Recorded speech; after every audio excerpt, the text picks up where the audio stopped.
Analogue Thoughts. Analogue Thoughts. Analogue Thoughts.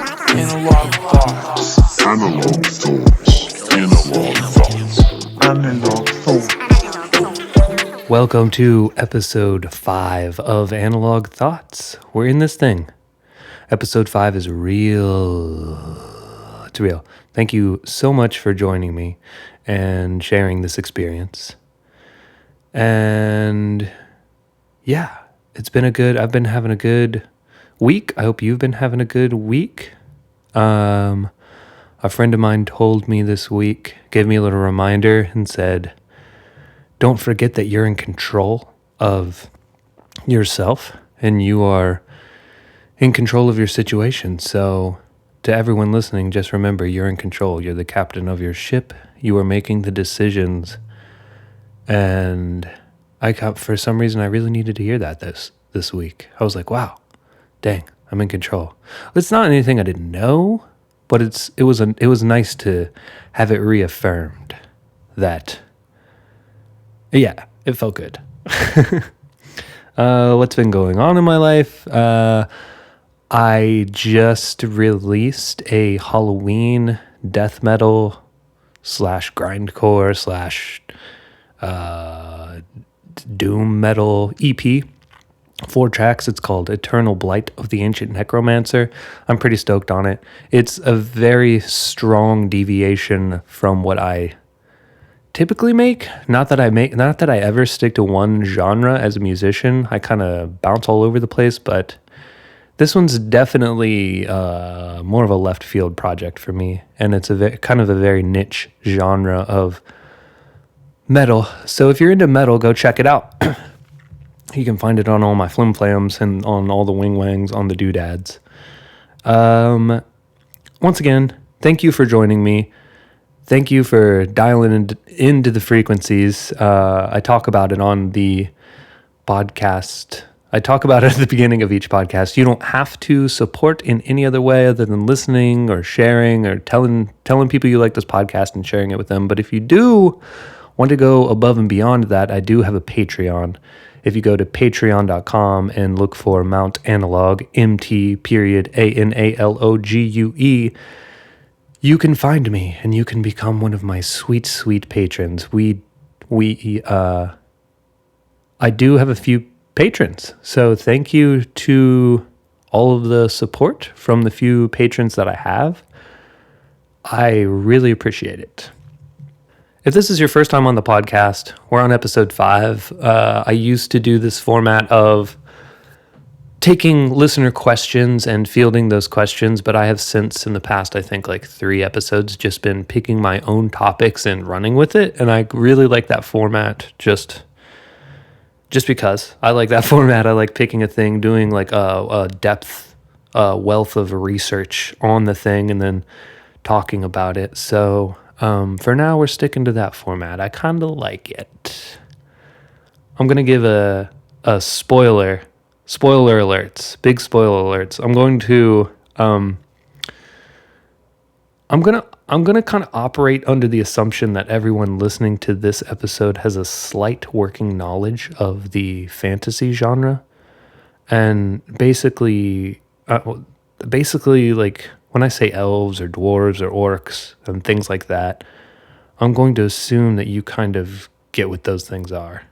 And also, if you've not read or watched any of the Lord of the Rings or read the Lord of the Rings or the Silmarillion, a lot of the content in this episode is based on those works.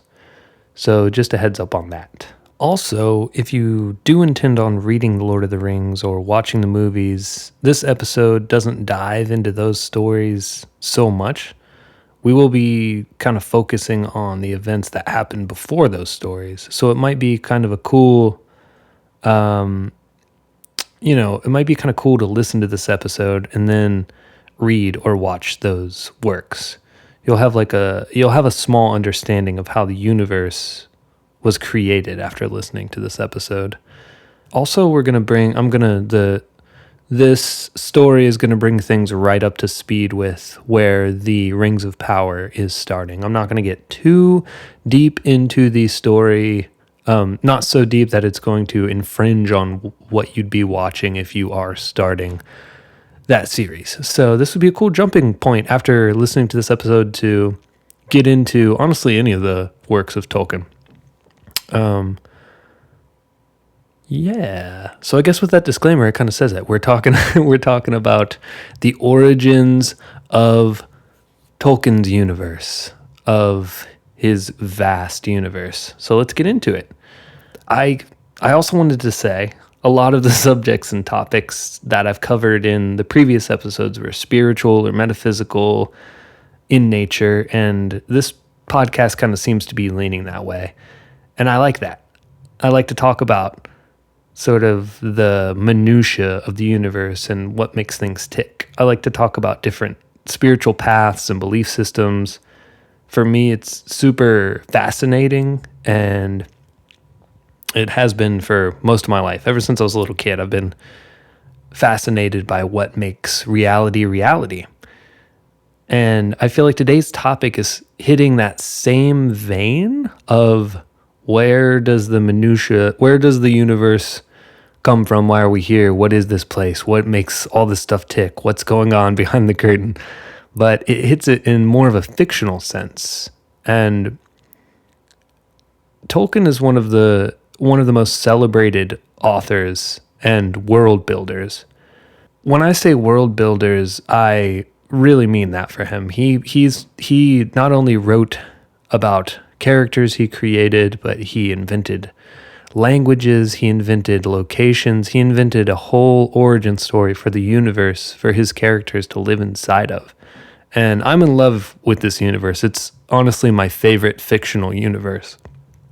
I first heard of The Lord of the Rings in the late 90s, I think, somewhere in maybe 99 or 2000, somewhere in that pocket.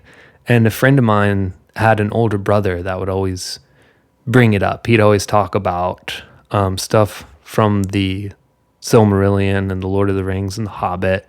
And I was already in love with fantasy and dragons and creatures and stuff like that.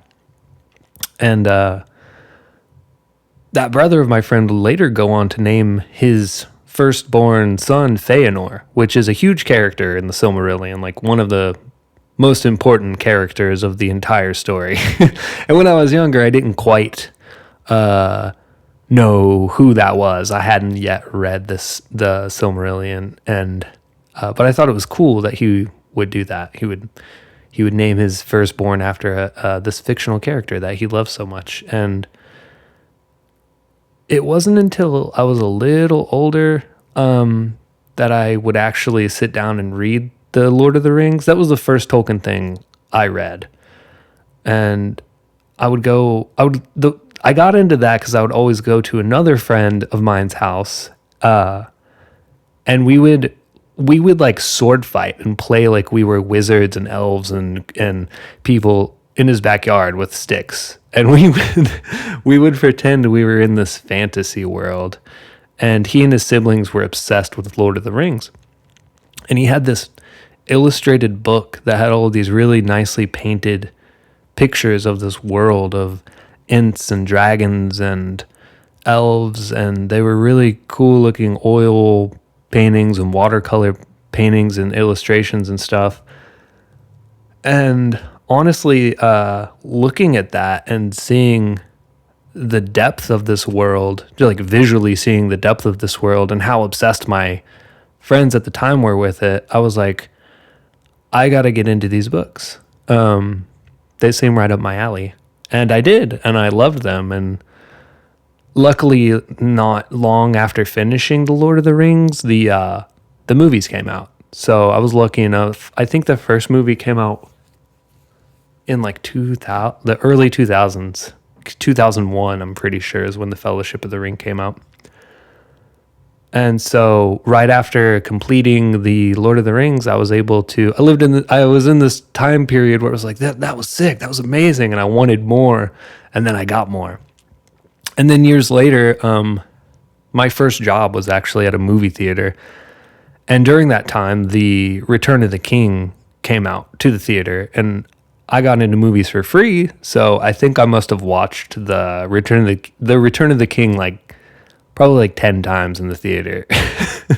And I never got sick of it. I never was like, I knew what was going to happen, but I was still in it to win it. I was always, each time I was like, this is sick. Give me all of this. I unfortunately didn't get any of the like cardboard standees or anything, so I'm a little bummed on that. I probably would still have them if I was able to hang on to them today. If I was able to get them back then, I'd probably still hang on to them today. And one of the big reasons I think I like Tolkien's world so much is because he talks about real, even though it is this big fantasy, all of his stories are these big fantasy epics with pretty deep plot lines and pretty deep bits of history that exist within them. He still manages to talk about fear and redemption and love and chaos and everything we all experience as humans. And I think he embeds those emotions into his world in this really intricate way that at the time and even today, I don't think a lot of authors do.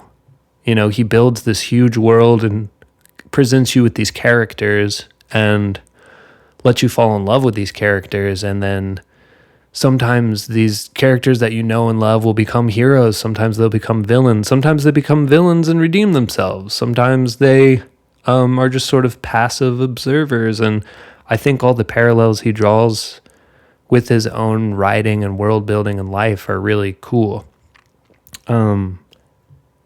He reminds us a lot that no one is perfect, but we're all capable of overcoming our weaknesses to achieve amazing things. And I think the undertones of most of his writings reflect this large sense of hope and humility. I think he personally had a lot of faith in this world and a lot of love for it. And Tolkien was a badass. He served in World War I, so he had seen actual battle, he had seen actual death, and he had seen actual despair. A lot of the emotions he writes about, I feel like, are tied to his time where he served. And I think he truly did have a working knowledge of what sort of beauty can arise after desperate times. He saw heroic acts and he saw a lot of sacrifice. And he also saw evil, deplorable things. And he saw the full spectrum of human capacity.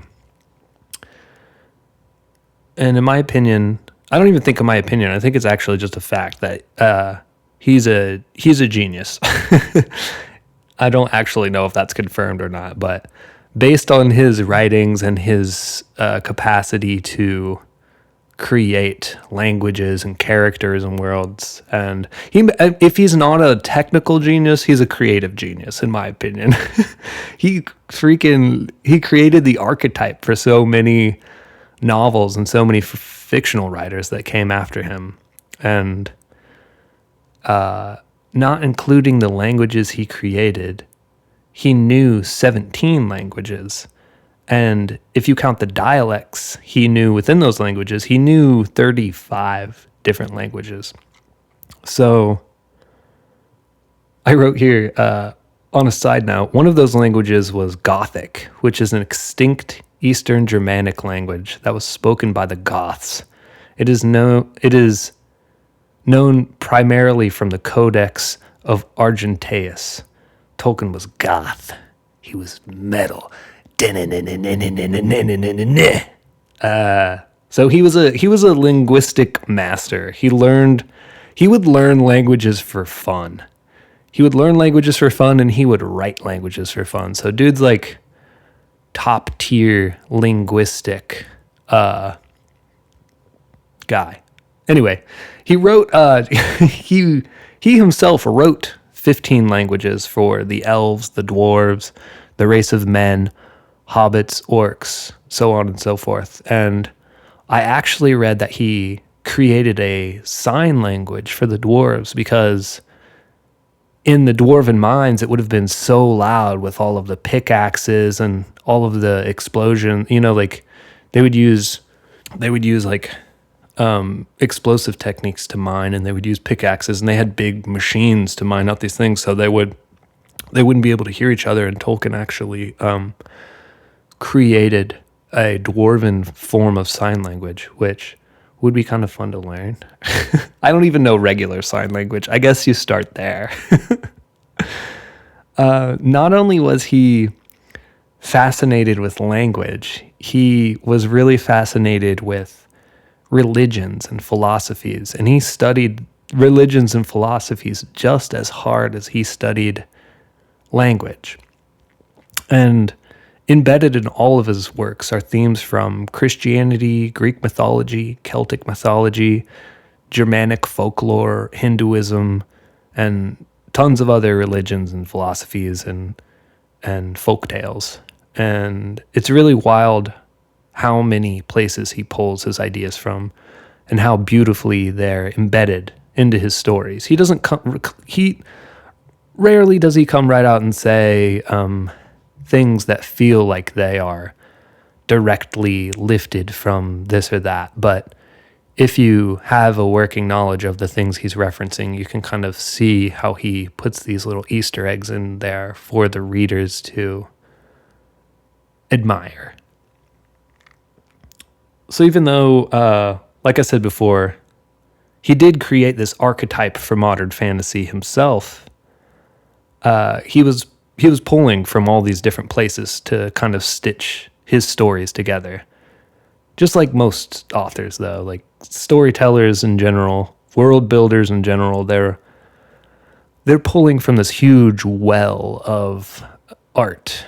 And I think that kind of transcends all genres of creation, whether it's music or visual art or writing, that everyone is kind of pulling from each other and creating these mutations and writing this grand web of stories based on being inspired and based on their inspirations. And when I say that Tolkien is when I say Tolkien is a world builder, you have to understand that that's what he was. He built this universe from the ground up, from the very beginning of existence. Like, a lot of us know about The Lord of the Rings, a lot of us know about The Hobbit.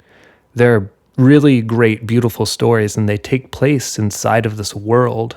But there's a whole boatload of mythology and world building that wasn't known to the public until after Tolkien's death. He published The Lord of the Rings and The Hobbit and a few other works related to this universe, but kind of behind the scenes, there were these like stacks of papers and books and writings and drawings and songs and poems and maps and languages that Tolkien had created to build the foundation of this universe.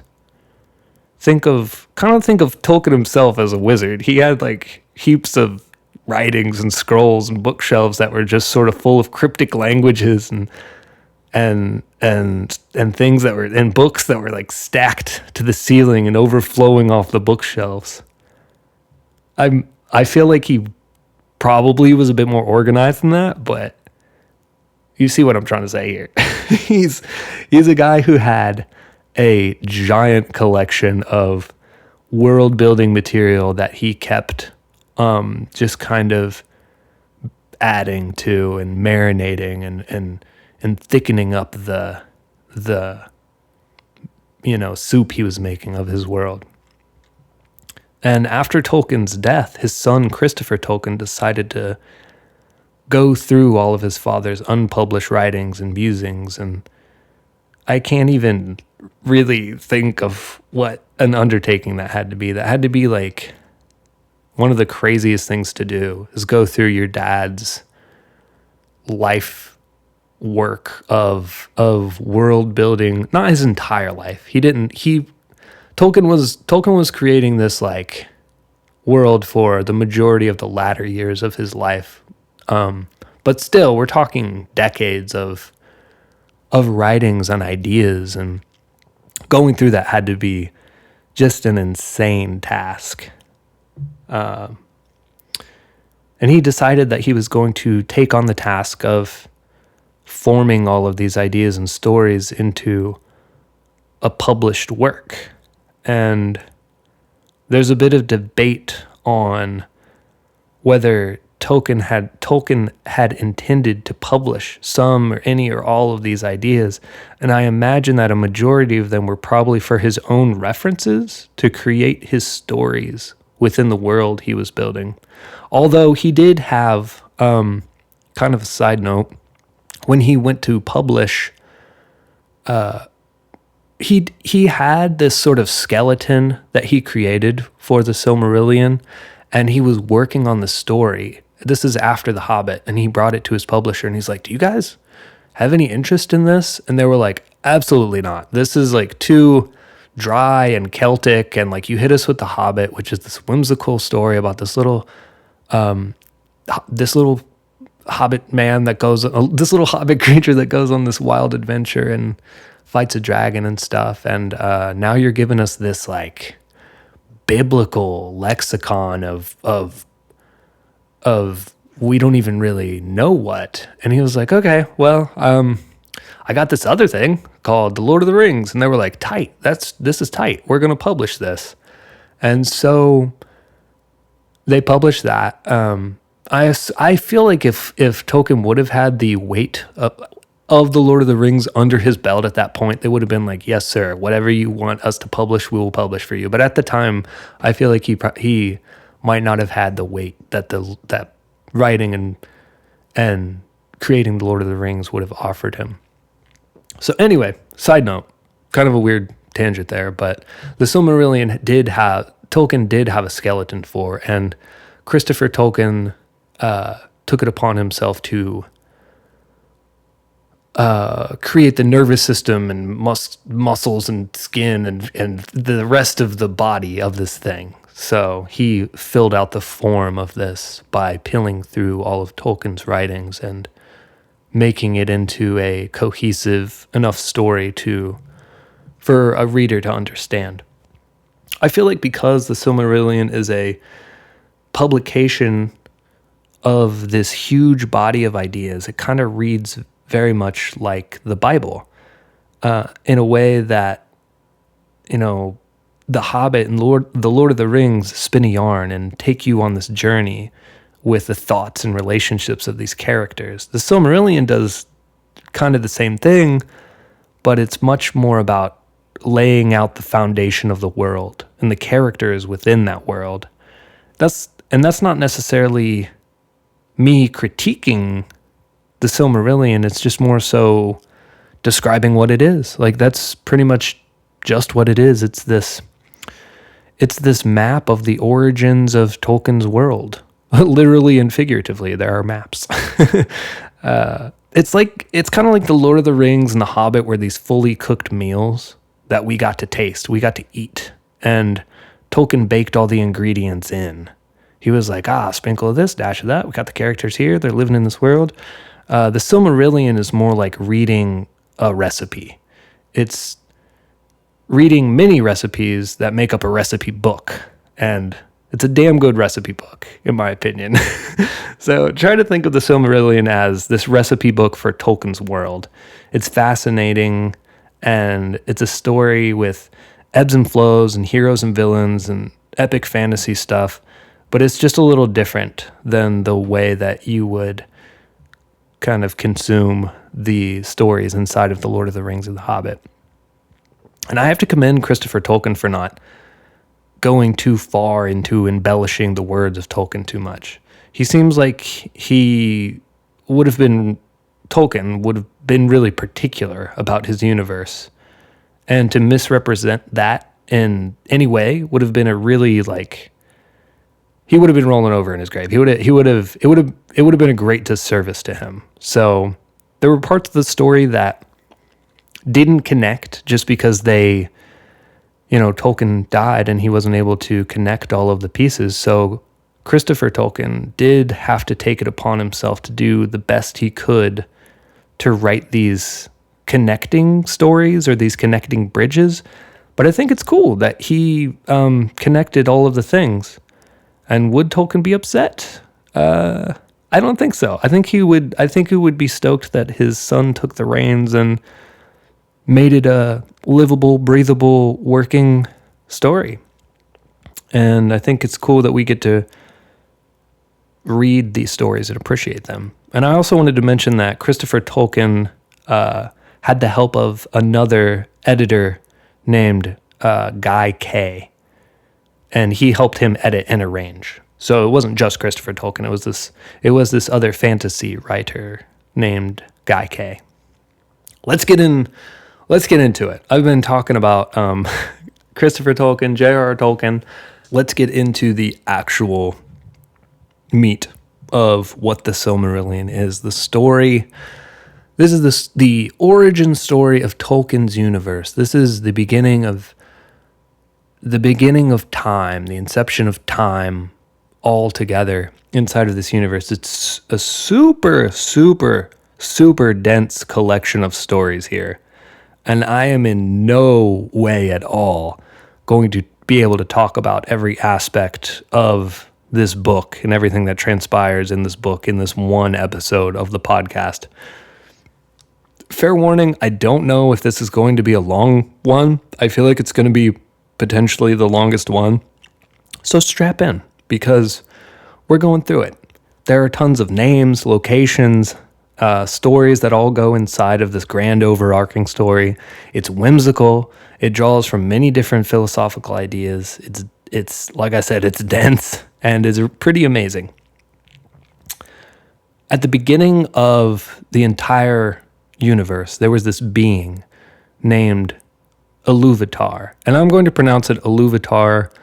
I've listened to the audiobook of the Silmarillion as well as read it, and in the audiobook they pronounce it Iluvata, but I kind of like the pronunciation of Iluvatar. Iluvatar is the creator of everything. He's basically the god in Tolkien's universe.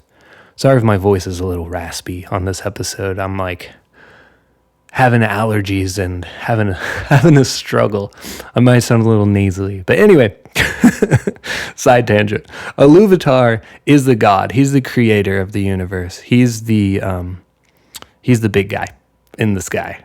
And Iluvatar creates these angelic beings known as the Ainur. And the Ainur are divided into two categories, which are the Valar, who are the most powerful, the top tier angelic beings. And then you have the Maiar, which are just below the Valar. They're not as powerful, but they're still very powerful and important in this story. And there are a ton of both of the Valar. There are a ton of both of them. The Valar being the most important of the Valar, the most important angelic beings are Manwë, who is the most like Iluvatar, and Melkor. And Melkor is the main antagonist of the Silmarillion. He's the guy we're gonna have to keep our eye on, because he doesn't like Iluvatar. He doesn't like the other Valar. He wants to fuck shit up. And Iluvatar decides to create music, this grand symphony where all of the Valar play music and harmonize with each other. And Iluvatar is the conductor. The Valar is symphony, and they all play, and it's really beautiful. Iluvatar is happy. Everyone's in this cosmic realm, just playing music together, harmonizing in this really beautiful way, and everything's tight. Everything's going according to plan until Melkor he goes out of his way to create dissonance. And among the harmonies, he really tries to make his own melodies that don't align with the plans of Iluvatar. He's kind of He's kind of the Lucifer of this story, if you're picking up on this. He's like the grand angel of evil. He's Satan in this reality. And this is all happening before any time starts, before there are any elements or any life or anything. Pre-time, cosmic vibrations, which if you remember our Hinduism episode, it's kind of parallel to the Brahman. Other than Melkor being a villain, the rest of the Valar are good, and they went to help Iluvatar create Arda. Arda is basically Tolkien's Earth. It's the place where the continents are. It's the place where all of actual time and physically manifested things will exist. And all of the Valar are singing and they're harmonizing and they're starting to bring frequencies together in this cosmic space. And eventually they create Arda. And with the help of Iluvatar, they create Arda. And the Valar travel to Arda, and they take on roles. They take on roles in nature. They become sort of these angels of the elements of water, wind, fire, hunting. Not that hunting is an element, but one of the there are many Valar, and they take on many different roles. And the Valar take the Maiar, the lesser of the angelic beings, with them. Think of the Maiar as these lesser spirits, like I said. Like the Valar are these big, powerful beings that control the shape of the world, and they can bend elements to their will and literally change the structure of reality.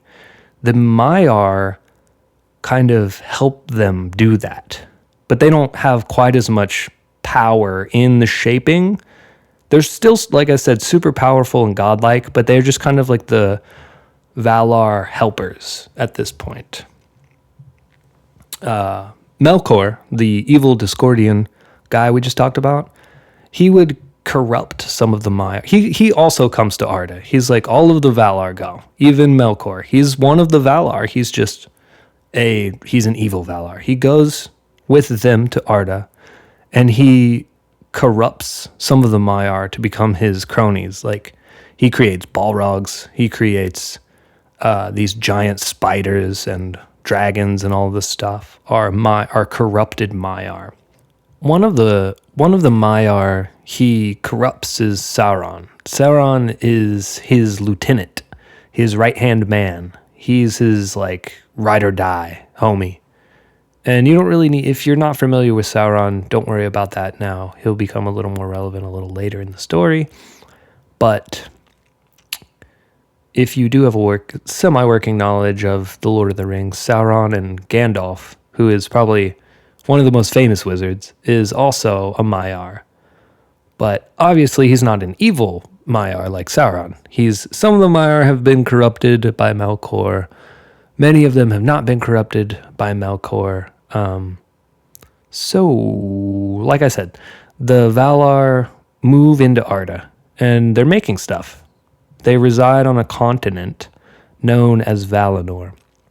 Valinor is like clear to if you're looking at a map of Arda, Valinor is all the way to the west. It's kind of this like long sliver that takes up a lot of the west of Arda.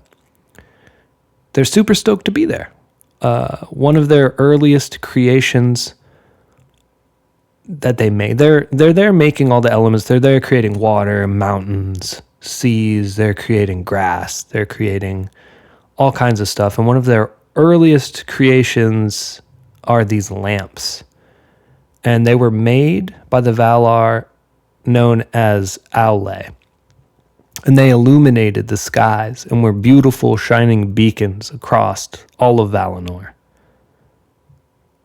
So because of their beauty, and because of how awesome they were, and because of how much of a whack dude Melkor was, he decided to destroy them. Melkor hated them. He wanted to make all the cool stuff. He wanted to make all the things that would be revered. He was a super jealous Valar, and he decided to extinguish their light. So the Valar show up. They're like, yeah, we're going to make these cool lights. They're going to illuminate all of Arda. And Melkor's like, no, you're not. I'm going to just go ahead and put those right out. So during the early parts of the creation of Arda, Melkor is also he's destroying things. So most of the Valar are creating, like I said, mountains. Melkor's flattening them. They're making seas. He's drying them up. He's a really bad guy out the gate. From the very beginning, the Valar are trying to create this world, and Melkor is just destroying stuff. And I know, like, when I read the Silmarillion, I just thought, like, why doesn't Iluvatar, the god, the big god character in the sky who created everything, why doesn't he just, like, step in and stop Melkor? And I think it's because, from what I've read and from what I've myself thought, is that it sort of parallels Christian mythology and many other religions. It's all part of Iluvatar's plan. He knows what Melkor is going to do. He knows what the Valar are going to do. He lets the Valar create. He lets their creations be destroyed. And it goes like this for many, many, many, many years. The Valar create, and Melkor destroys.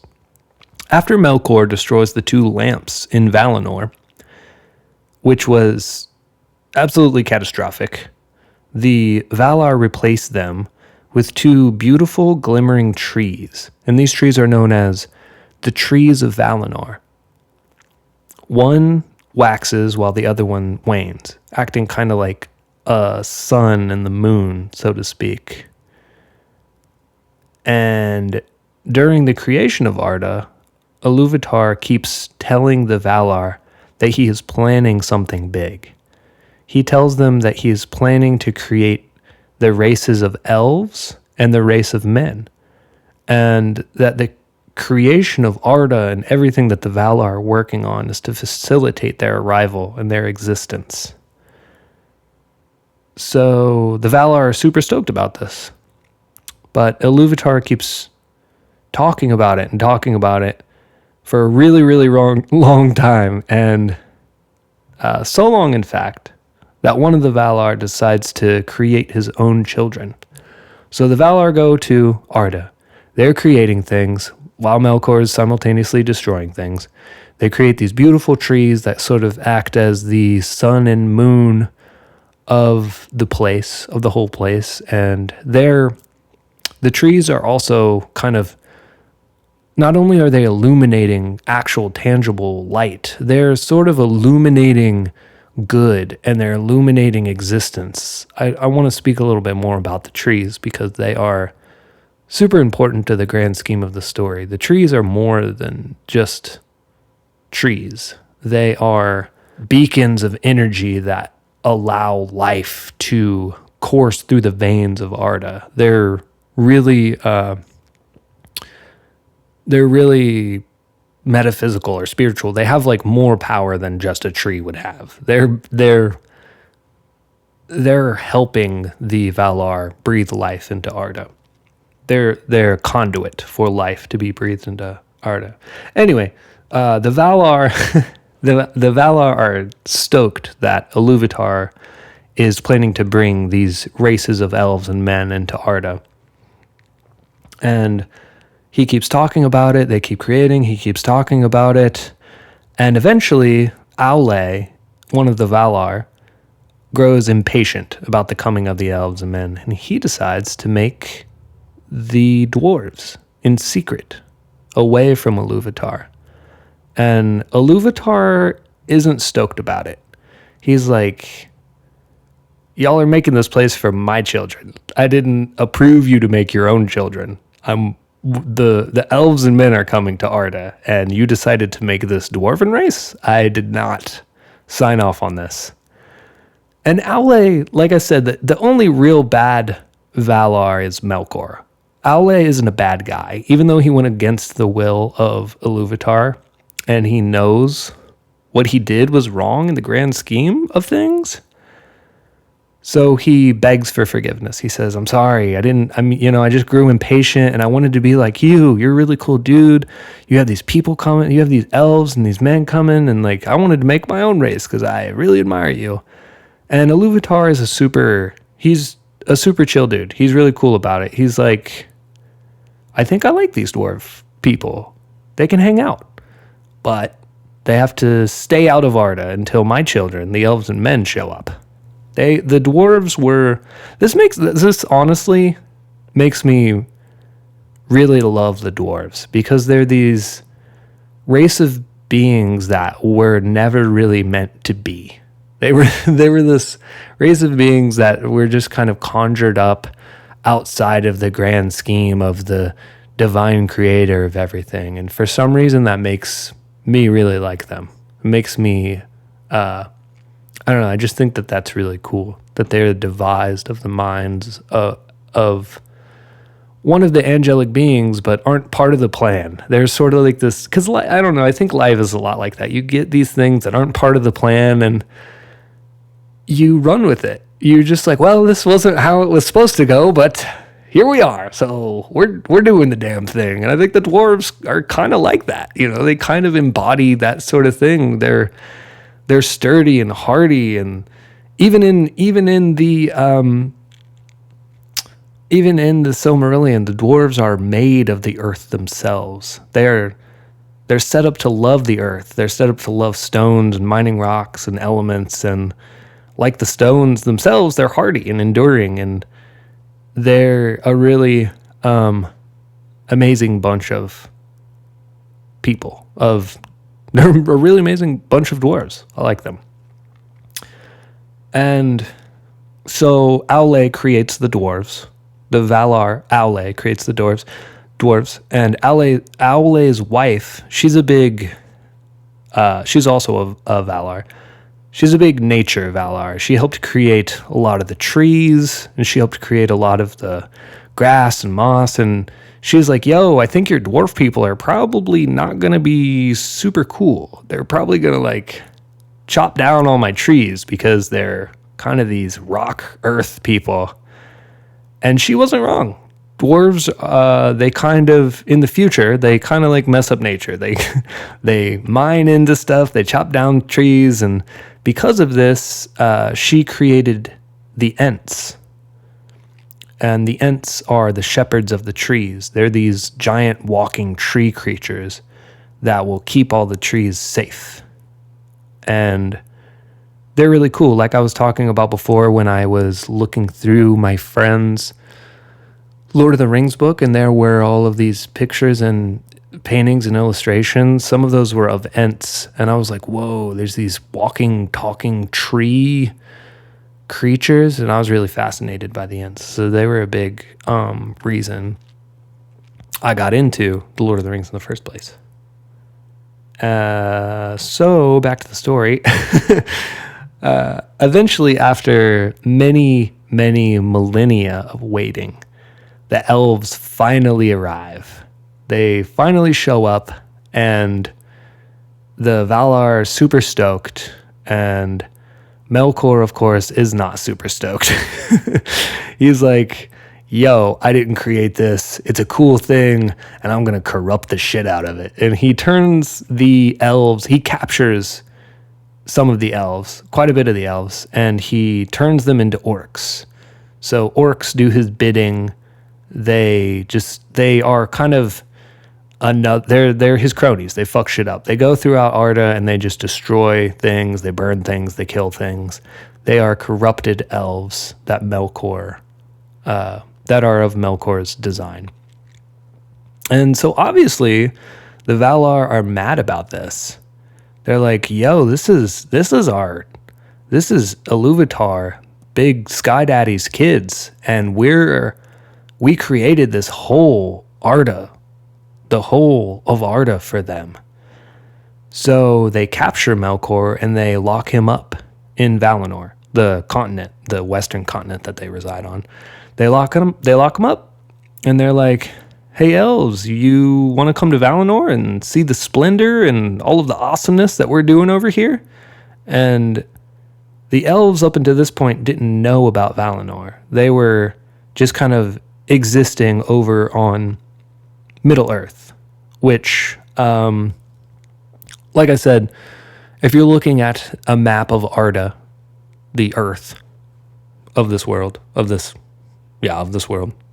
If you're looking at Arda, Valinor is this thin, I don't want to say thin, it's very long sliver of a continent all the way to the west.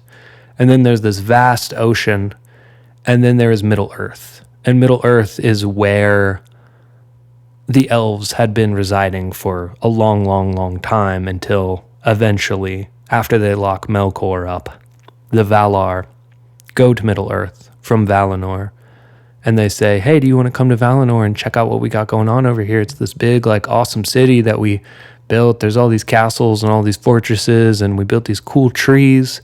They're kind of like the sun and the moon, and like they're breathing a lot of the life into this thing. And there are 3 elves that the Valar allow to come to Valinor: Finwë, Elwë, and Ingwë. They go to Valinor and they're like, whoa, this is tight. We like this. And don't worry about it. There's a lot of names inside of the Silmarillion. A lot of names, a lot of elven families, a lot of this person begetting this person. Like I said before, it reads a lot like the Bible.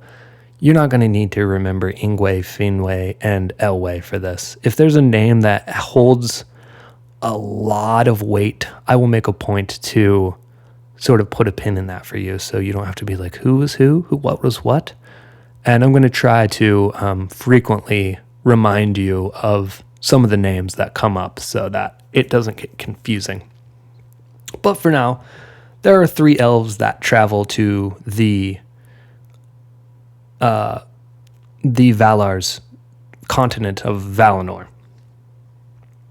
And they hang out there for a while. They're chilling. They're like, this is really tight. Y'all are crazy. What you're making stuff we've never seen. How is this even possible? They're just astounded.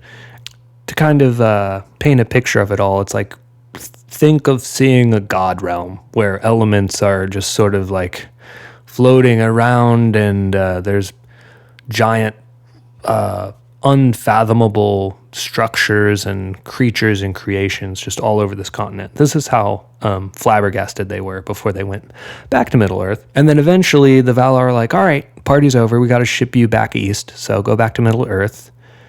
And they go back home to the east, and they convince their all the other elves to head west towards Valinor. And they're like, that place was amazing. We have to go back. We have got to go back. We got to make the trip back across Middle Earth, and then back even further to the west across the ocean to Valinor, because that place was too cool.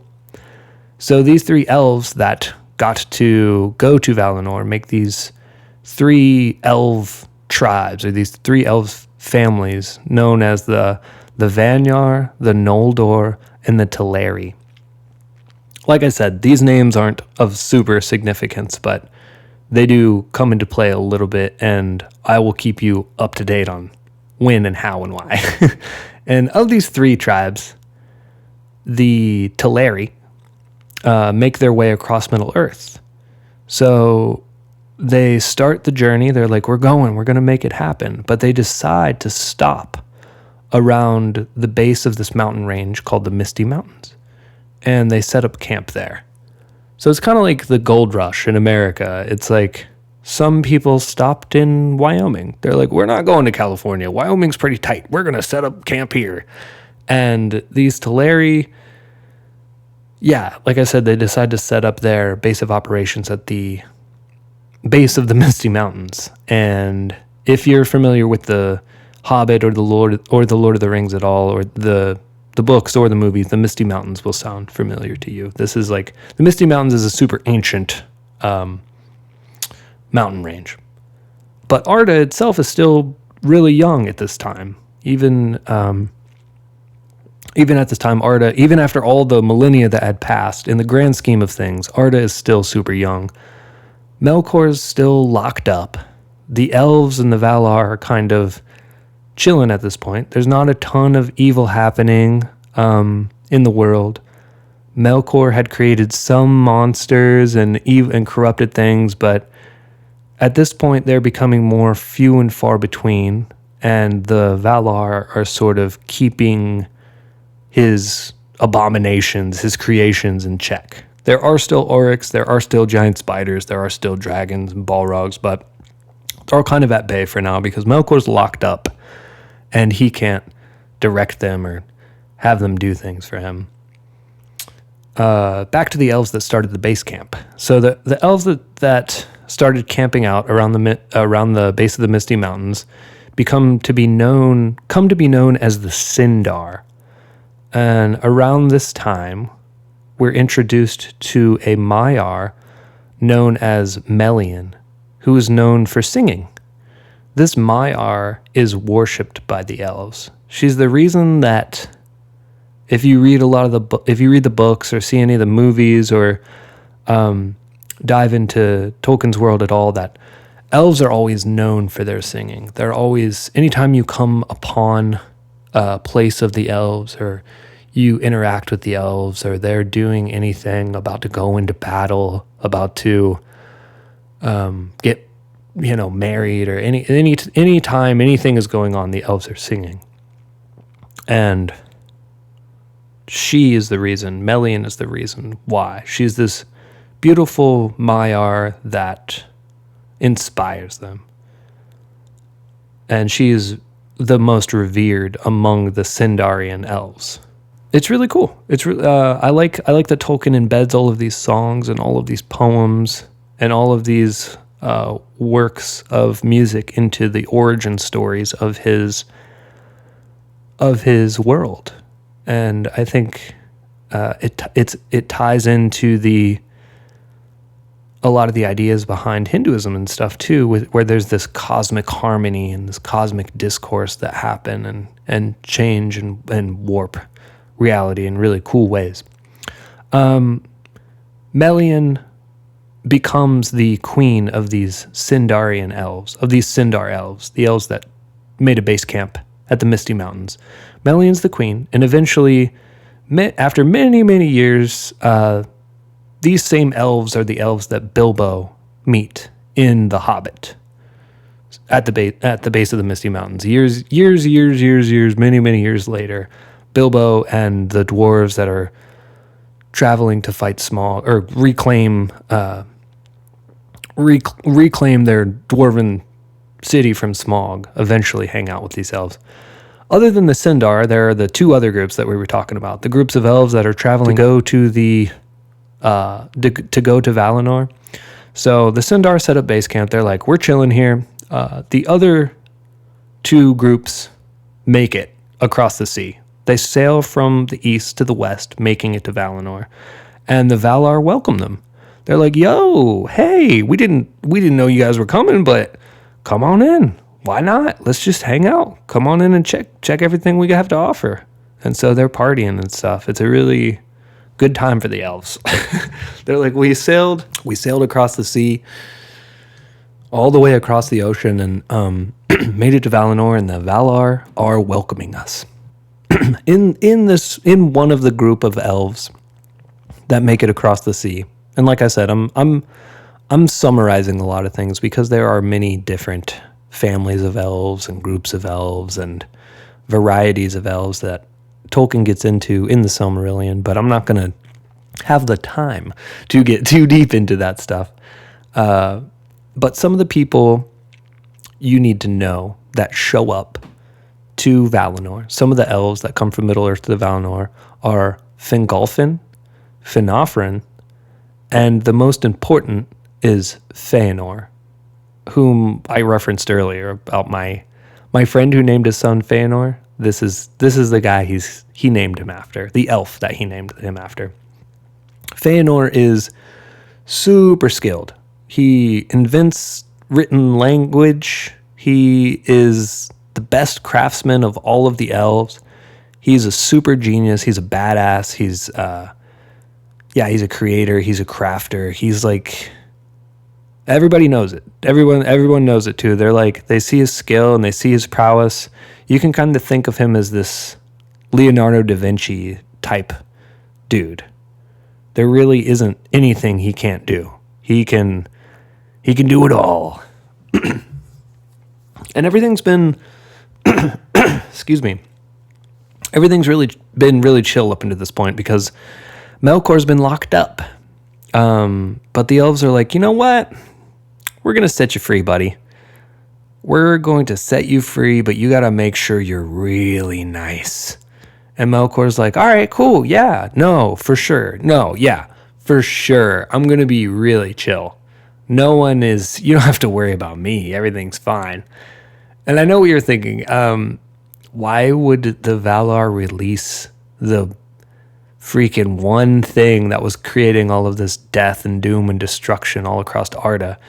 And a lot of that has to do with they are so pure of beings and light and hope and creation and beauty that they have a hard time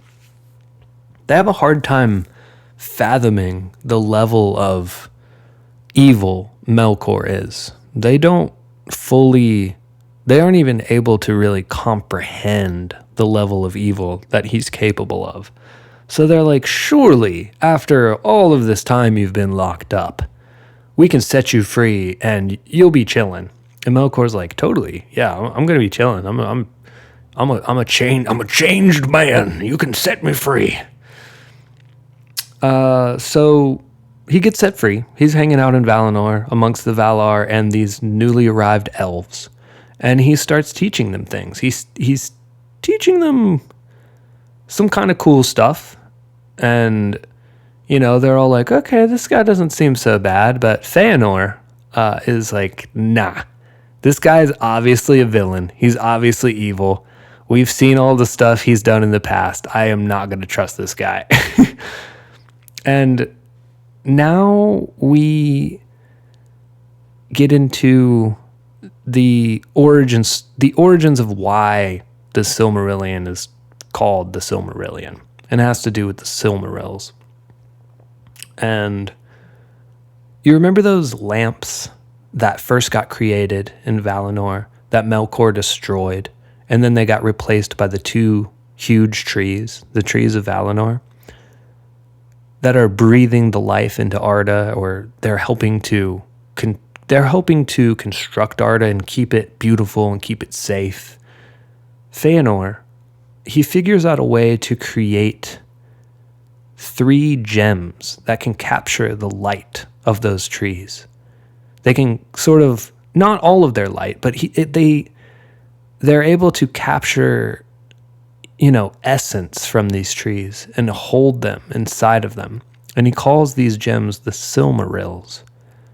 And they're perfect works of craftsmanship, unparalleled and beautiful. They have the light of the trees, and Feanor is super stoked about making them. And of course, Melkor is super jealous of the Silmarils, just as he is about everything. He's a super jealous guy. He wants to make all of the tight stuff. And he wants everyone to see him making all the cool stuff. And because of this, he starts to spread lies amongst the elves in Valinor.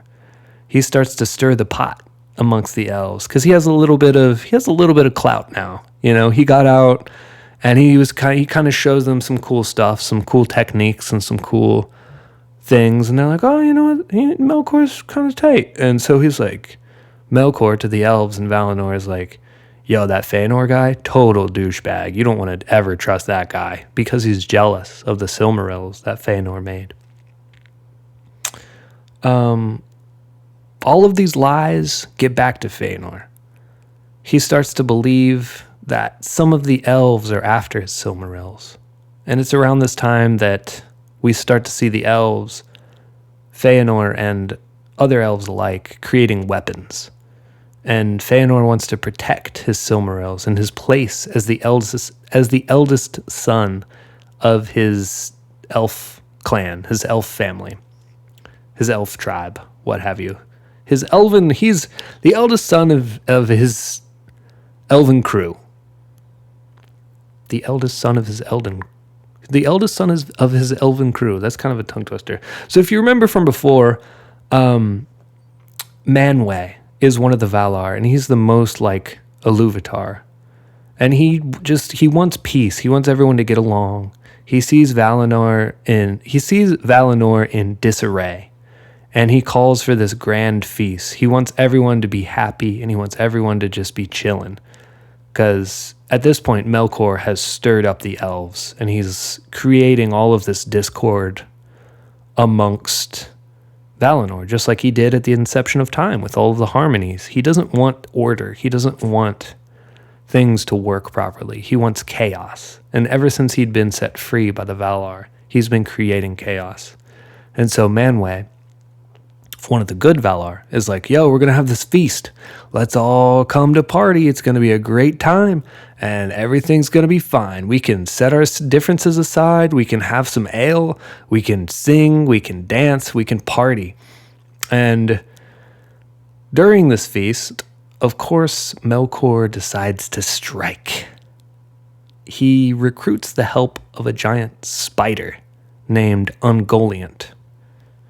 And Ungoliant isn't a Valar. She's not a Maiar. She's kind of this other thing. She operates outside of the parameters of most things on Arda. She's this ancient force of nature, this chaos element, this other chaos element that manifests into the shape of a giant spider. If you're familiar with the Lord of the Rings stories, she's similar to Tom Bombadil, where you don't need to know who he is to comprehend this, but she's kind of like Tom Bombadil. She's her own thing. She does her own thing. She operates in her own way. No one controls her, and she is always hungry. It's this hunger that allows Melkor to convince her to help him. He's like, "You're hungry? I know where you can get a really, really big meal. I know about these trees. These trees over in this place called Valinor."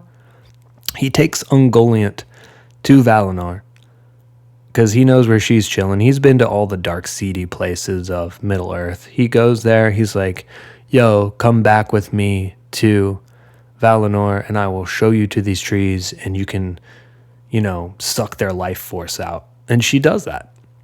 He shows her into Valinor, and she says, "These trees are mine. These trees will make the ultimate meal. I'm going to suck out all of their essence. I'm going to suck out all of their beauty. I'm going to destroy these trees."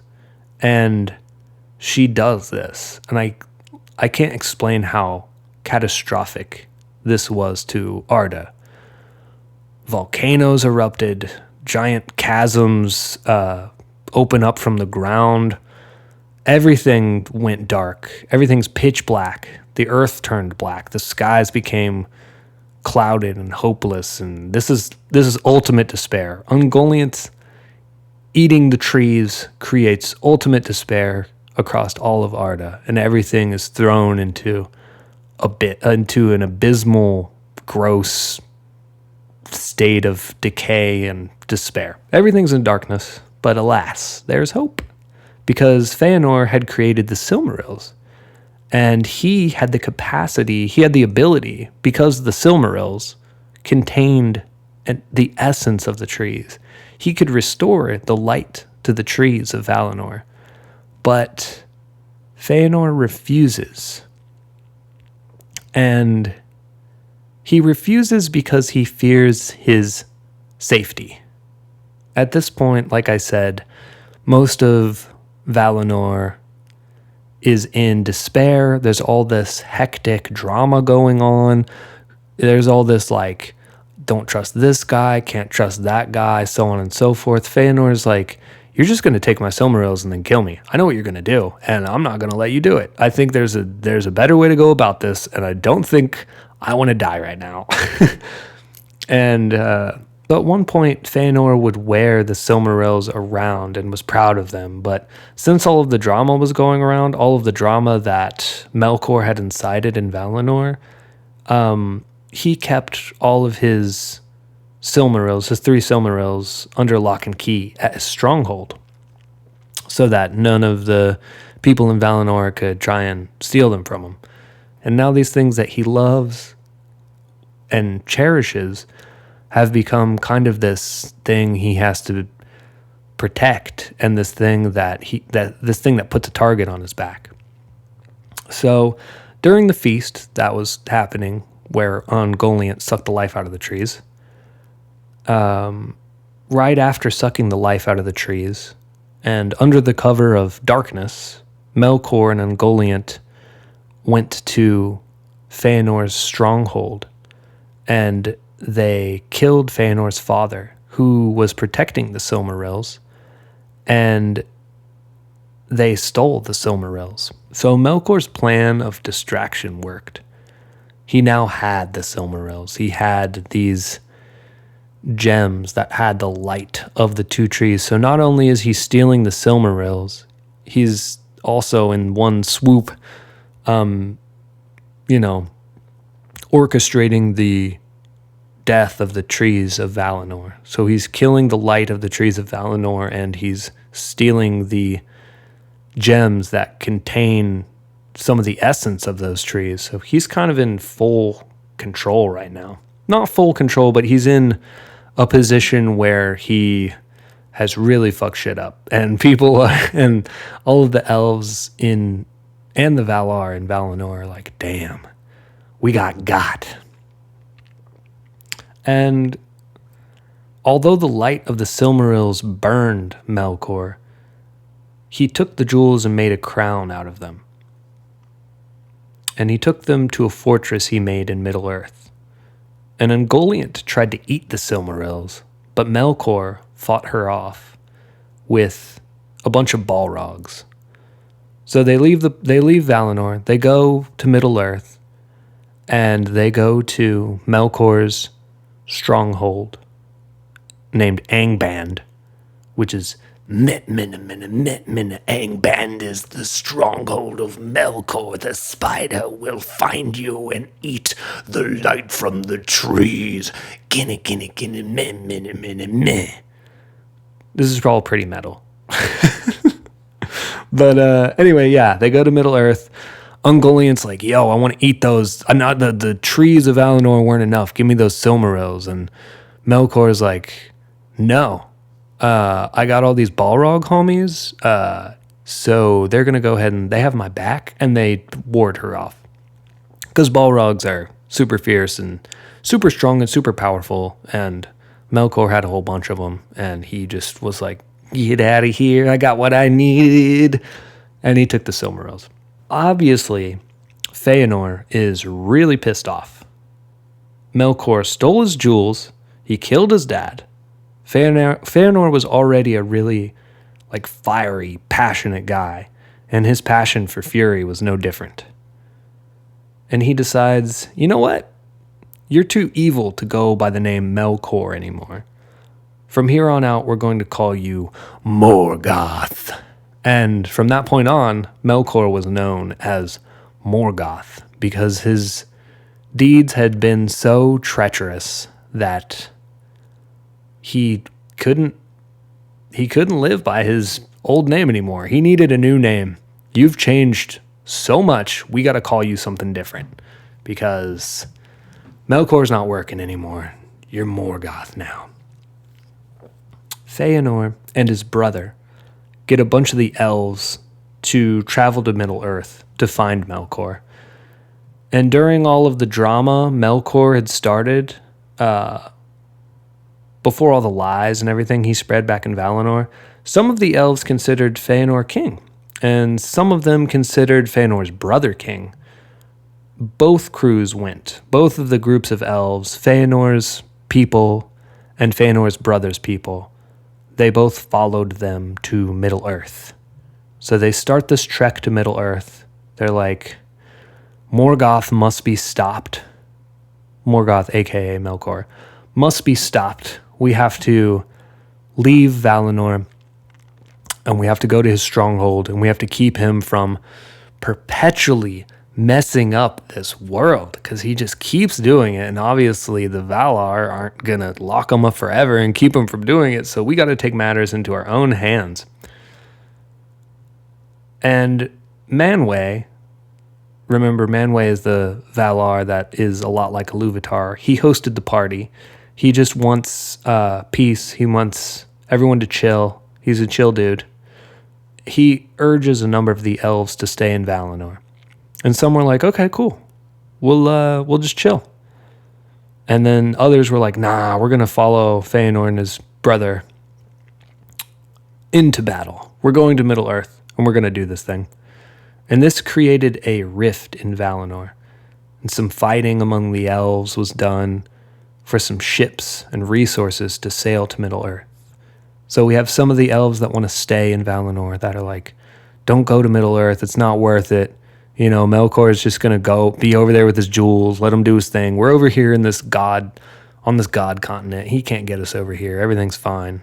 But then we had these other elves who were like, no, eventually he's going to become so powerful that we got to stop him. And we have Fëanor, who has Fëanor and his brother, the leader of these elves, who obviously have vested interests of revenge and avenging the death of their father and reclaiming the jewels, the Silmarils.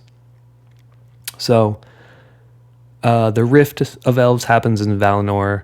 There's this fighting that happens because of, like I said, ships and resources to sail to Middle-earth. Fëanor's brother saw all of this civil war and was like, let me rephrase that. Fëanor's half-brother, one of his other brothers, not the brother that was leading people to Middle-earth, but one of his other brothers is like, I'm going to go back to Valinor's capital city and just hang out because I don't think I want to go. He was one of the people that wanted to stay back. So he goes back to Valinor and he stays in Valinor and he's crowned king of the elves that decide to remain in Valinor. So Fëanor has his boats that he kind of like civil warred for. There was sort of this elven civil war battle. Not a war, but this big battle where Fëanor and his brother needed these boats. And he took the boats after killing a bunch of other elves and burning some shit. And he's off to find Melkor, a.k.a. Morgoth. And although they have boats, they don't have enough boats. So Fëanor, his brother, they have this epic battle with some of the elves, and they steal all these boats, and they're like, damn, we don't have enough boats. So Fëanor takes the extra boats he needs from his brother, which is a really dick move. And he takes his crew that are following him and sails to Middle-earth. Meanwhile, Fëanor's brother and his crew are marooned on this giant icy patch in the northwest of Middle-earth. It's kind of like the North Pole, sort of. It's like this icy tundra wasteland where you're probably going to die, and it's clear up in the northwest of Middle-earth. They're marooned there, and they have to take this. There is a way to Middle-earth, but it's this super treacherous land route, and a lot of Fëanor's brother's people die. So Fëanor kind of deceives his brother to get enough boats to get his crew to Middle-earth. He maroons his brother in the northwest, and a lot of his brother's people die. Morgoth is in Middle-earth, messing up the land, corrupting the creatures, destroying shit. No one's safe. Everything is just running amok. He has the Silmarils. He's just on a bender of chaos. However, do you remember that group of elves from before? The Sindar? The ones that were going to go to Valinor in the first place, but they made their base camp at the base of the Misty Mountains. They were still chilling there. And at this point, the dwarves had awakened. The dwarves and these Sindarian elves had a great relationship. They learned from each other, and they really thrived as a team. And if you remember, these Sindar elves were led by a very powerful Maiar, the singing Maiar, Melian. And Melian is able to create this force field for the elves and dwarves, for the Sindarian elves and the dwarves, because they're homies. And this force field keeps them safe from Morgoth. The rest of Middle-earth is kind of screwed, but Morgoth just, he keeps destroying stuff and laying waste everything out everywhere else, other than this region that Melian had created this magical force field for by the Misty Mountains. So she's protecting a lot of the dwarves that still live in Middle-earth, and she's protecting the dwarves. There are still other creatures and beings outside of this force field that are just getting, destroyed. It's a terrible time for Arda. All is in despair. All is in darkness. The life's been sucked out of the trees of Valinor. Things are looking very grim. Back across the sea in Valinor, the Valar were able to save a fruit and a flower from the 2 trees that were destroyed. And with these 2 trees, they were able to create the sun and the moon. And there was light again in Arda. Yay! So this is a big win for them. They're like, after Ungoliant sucks out all the life from the trees, in the ashes, they find this fruit and this flower, and they're able to make a sun and a moon. So that's big because, Morgoth had plunged Arda into darkness. So they needed some kind of light. Morgoth was super mad about the sun and the moon, but he wasn't really able to do much about them. His power sources were kind of depleted. He'd been corrupting Middle-earth so hard that his evil energy reserves were on low. You got to remember that during this time, he was really fucking shit up. He was turning streams into black goo. He was catching everything on fire. He was killing everything. He was worn out. And he saw the sun and the moon, and just like he had destroyed the lamps and destroyed the trees, he wanted to destroy the sun and the moon, but he couldn't because he had been rampaging on this bender so hard that he's still very powerful, but at the same time, he's worn out. And it's around this time that the race of men show up to Middle-earth. And what a shit time to be born. But nevertheless, they arrive. Iluvatar's second children arrive.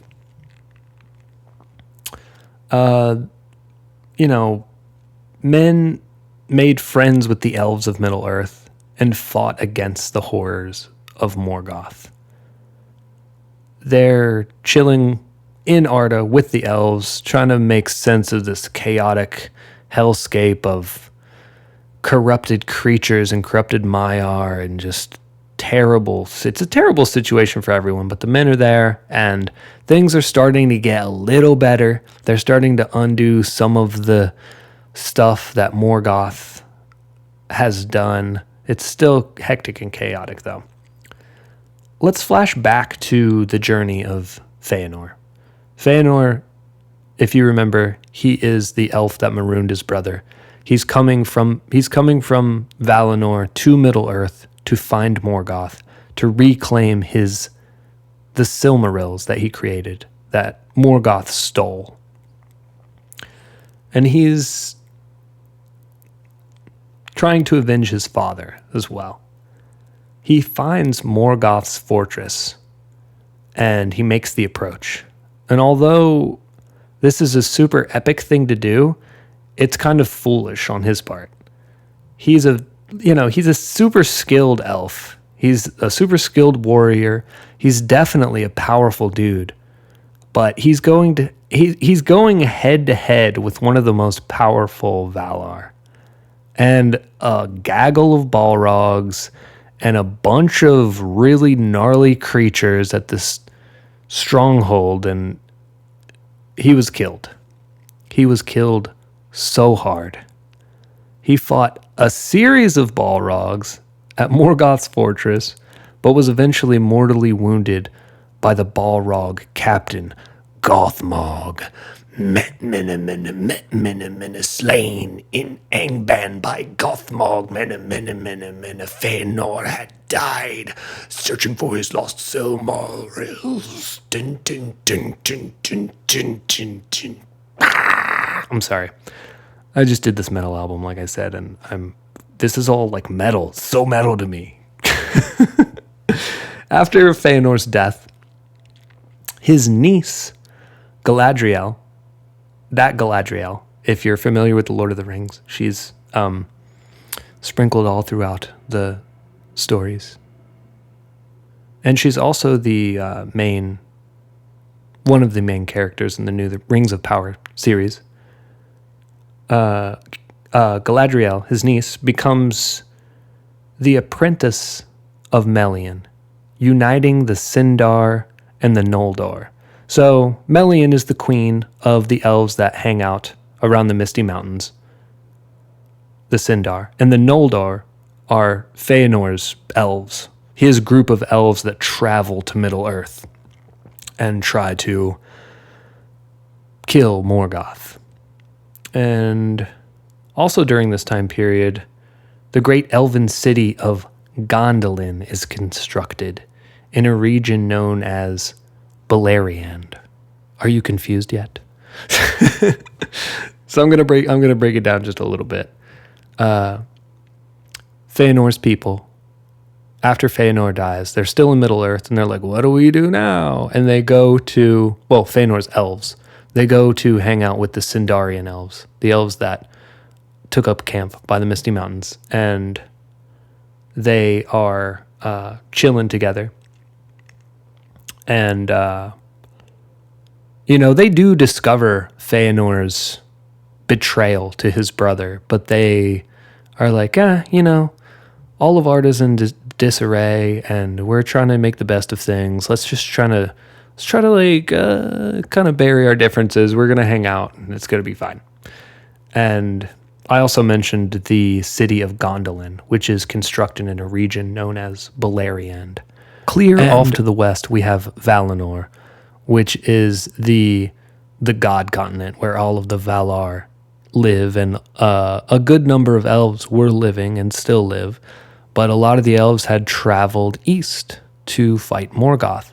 And now we have all of these elves that are Fëanor's descendants and his brother's descendants and crew that are all living in Middle-earth, and they all live in this region of Middle-earth known as Beleriand. And inside of Beleriand, there is this mystic city of Gondolin.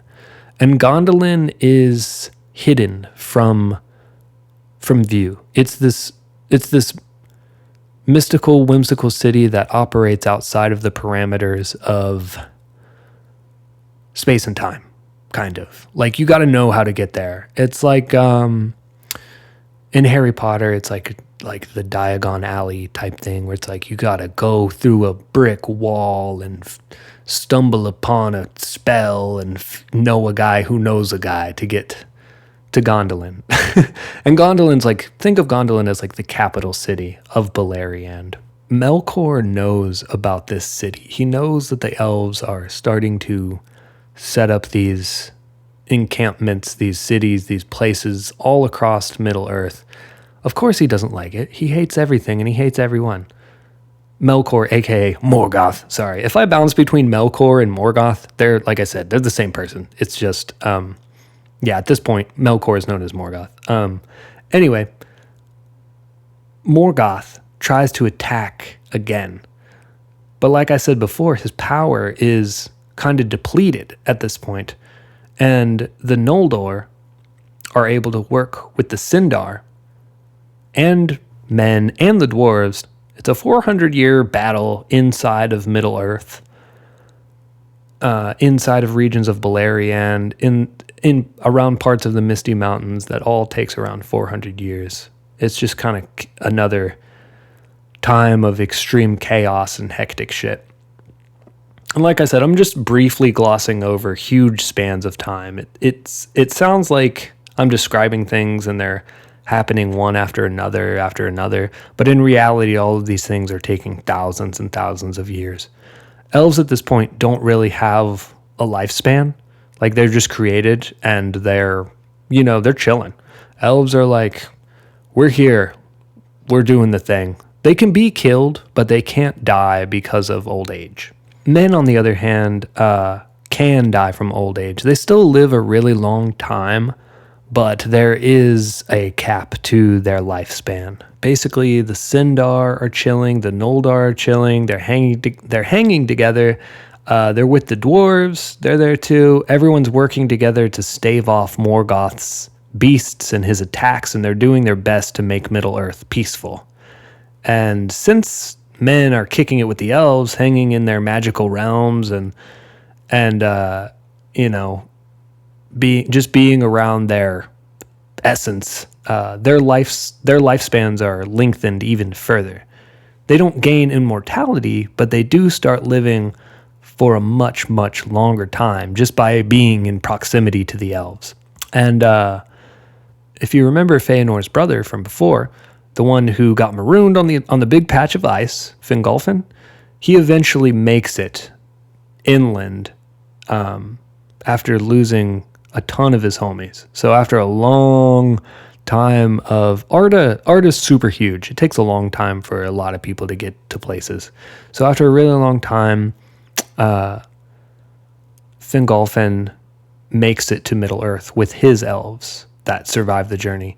He comes to live in Beleriand with the rest of the elves, and he moves into Gondolin.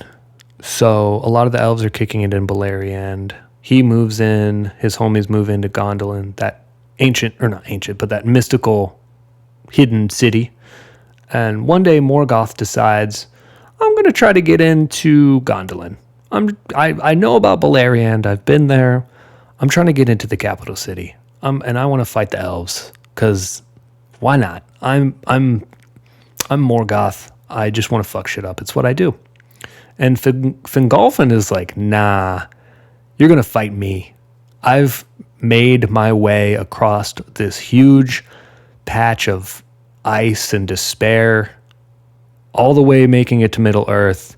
You killed my brother Feanor. You killed my father, which he didn't like Feanor so much, for obvious reasons, but there was still vengeance to be had. There was still revenge to be had.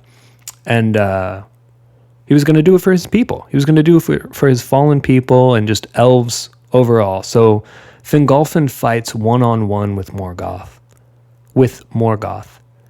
and is killed. Obviously, because Morgoth is, even though he's weak at this point, he's still a very powerful Valar.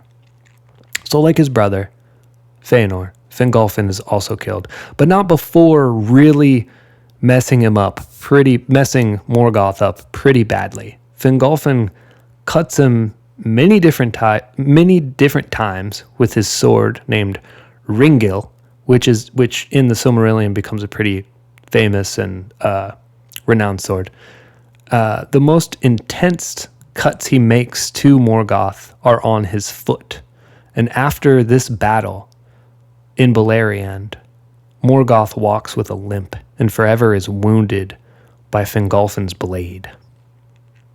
And Morgoth retreats out of Beleriand back to his stronghold.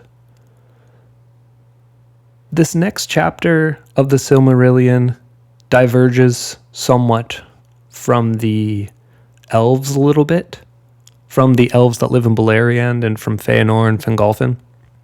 It has to do with a man named Beren and an elf named Luthien. And their kind of tangent side story will become relevant. I know at first it's going to seem like, why were you talking about Beleriand and Morgoth and all of this stuff, and now you're switching to this side story? But just hang with me for a second. Beren was a warrior. He fought with the elves. He fought with other men and dwarves for many years against the forces of Morgoth. One day, he found himself stumbling into the land of the Sindar, the people who were hanging out by the Misty Mountains, the elves that were hanging out by the Misty Mountains. And he meets this elf named Luthien, and he falls in love. Thingol, Luthien's father, is like, I don't want this random guy stumbling in here and just like taking the hand of my daughter, let alone some man, some non-immortal man thinks he can just take the hand of my daughter. Who do you think you are? Like, what do you think you're doing? So he is like, all right, Baron, you want the hand of my daughter? You have to go retrieve one of the Silmarils from Morgoth's crown and bring it to me if you'd like the hand of my daughter. And Baron was like, okay, I can do that. And he begins a quest to find the Silmarils. And he's got the help of Feanor's nephew, Finrod, and this epic wolfhound creature named Huan, who I really like. It's like this giant badass dog thing that fucks shit up. It's like this huge Alaskan Malamute, like, I don't even know if that, like, I don't even know how to use that breed of dog. Like, it's just this huge, gnarly, whimsical dog, almost like a Maiar. I'm not sure. I think Huan might be a Maiar. I'm pretty sure that he is. But anyway, it's a super huge, powerful dog creature that you can like ride, and it'll like it can like run across vast areas in leaps and bounds, and it can just like, you know, nothing. You're not fucking with them. You're not fucking with Huan. So they go through all these perils together, and they actually manage to get one of the Silmarils from Morgoth's crown. And they don't do it in like a combative way. They're not like, Morgoth, we're here at your fortress, we're stealing your Silmaril. They do it in sort of this really tricky backdoor way. They sneak in to Angband, which is Morgoth's stronghold, and they kind of like slip in, and they through a series of like very fortunate and lucky events, they're able to get one of the jewels off of his crown when he's not paying attention, you know. Which you think if you had like the most coveted jewels in all of Arda just chilling, you probably wouldn't let those things out of your sight. They hold the light of the trees, everyone's after him, like, but Morgoth lets his guard down enough to let this man and his giant dog come into his stronghold and take one of the Silmarils. So, I mean, it is what it is. Now they have to escape Morgoth's stronghold. And Morgoth awakens a beast named Carcharoth. I'm going to go with Carcharoth. I've heard it in different... I've heard it pronounced just like Iluvatar or Iluvata. Carcharoth is another thing that's kind of pronounced different ways, but I'm going to go with the pronunciation of Carcharoth. And basically, Carcharoth is an evil version of Huan.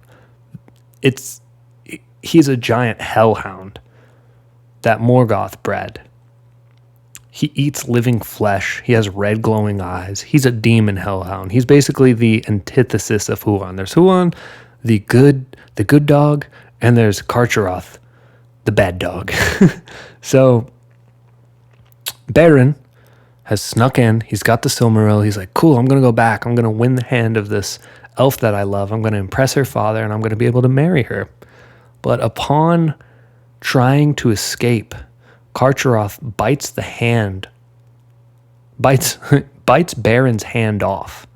And that hand is holding the Silmaril. So Carcharoth bites the hand, bites the Silmaril off, and swallows it. Baron then returns to Luthien's father and is like, yo, I got the Silmaril, but Carcharoth bit off my hand and took it with him. And, you know, he's like, oh, I can see you have a bitten hand. I see your hand is bitten off there. You must be telling the truth. Luthien's father decides to hunt down Carcharoth and the Silmaril that's inside of him. And Beren helps to hunt him down. But during the hunt is mortally wounded. I mean, he already lost a hand, and he'd already been through everything he had to go through to get through Morgoth's stronghold to make this thing happen. So he wasn't long for this world. And he dies. He dies, but he's brought back to life. Luthien goes to the Valar, and she says, I'm willing to become mortal if you can bring my boyfriend back to life. And they're like, yeah, we'll go ahead and do that. And they bring him back to life. The Silmaril is captured by Luthien's father. Carcharoth is destroyed, and thus completes their quest and their story. This side story does play into our overarching story. It does play into the grand scheme of things, like I promised, or like I said. One of Feanor's sons, Maedhros, hears of Beren and Luthien's story, and he's inspired. He's like, if they can steal one of the Silmarils, it can't be that hard. I could do that too. And he decides to go fight Morgoth and try to take one of the Silmarils. Feanor's family really just can't get enough of fighting Morgoth. They're like cursed or something. They're hypnotized. They're like, they have the jewels of my family. I must procure the jewels of my family. They're hypnotized. They can't stop themselves. They can't keep themselves from... It's kind of like how the power of the One Ring ensnares its carrier. It's kind of similar to that, but not necessarily in like an evil sense. It's more so like the beauty and the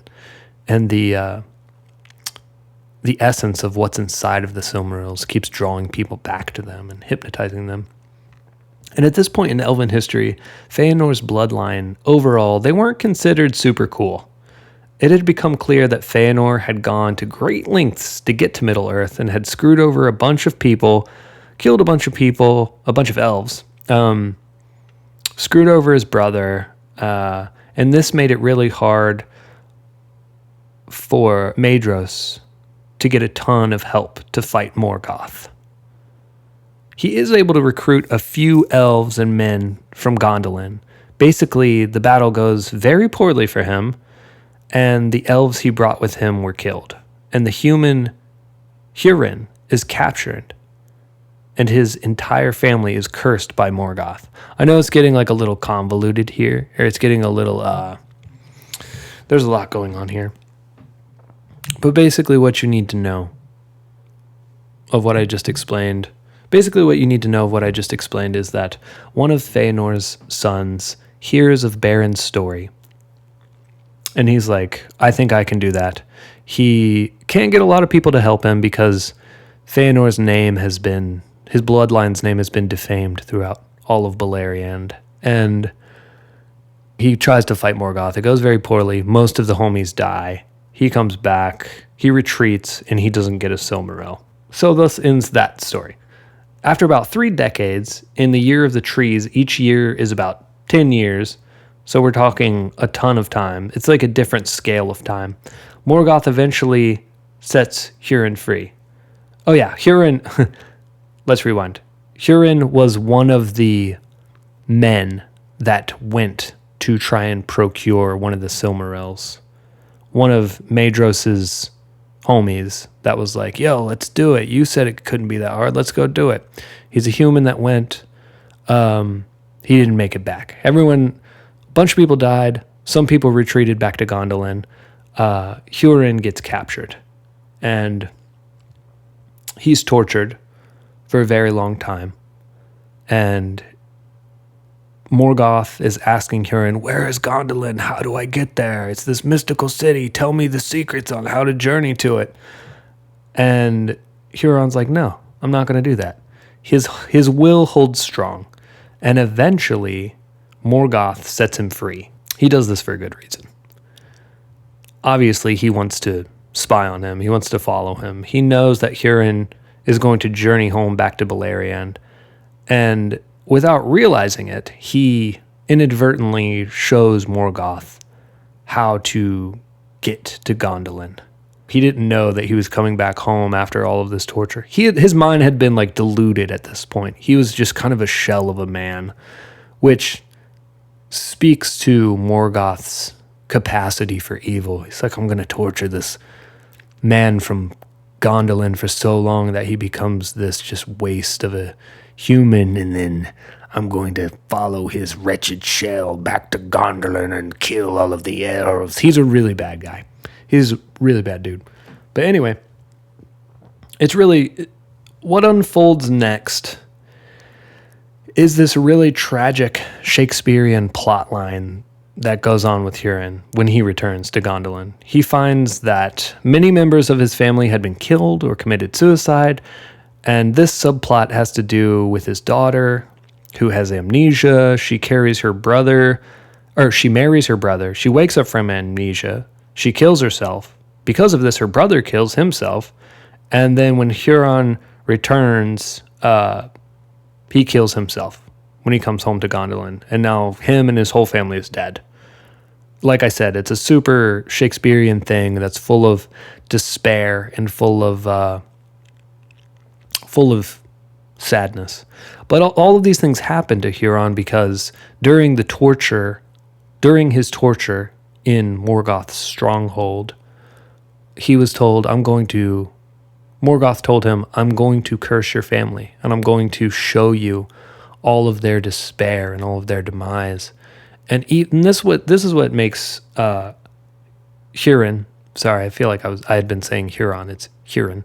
This is what makes Huron a really cool dude, is that he's like, I understand that me not telling you where Gondolin is more important than all of this despair you're trying to impose upon me.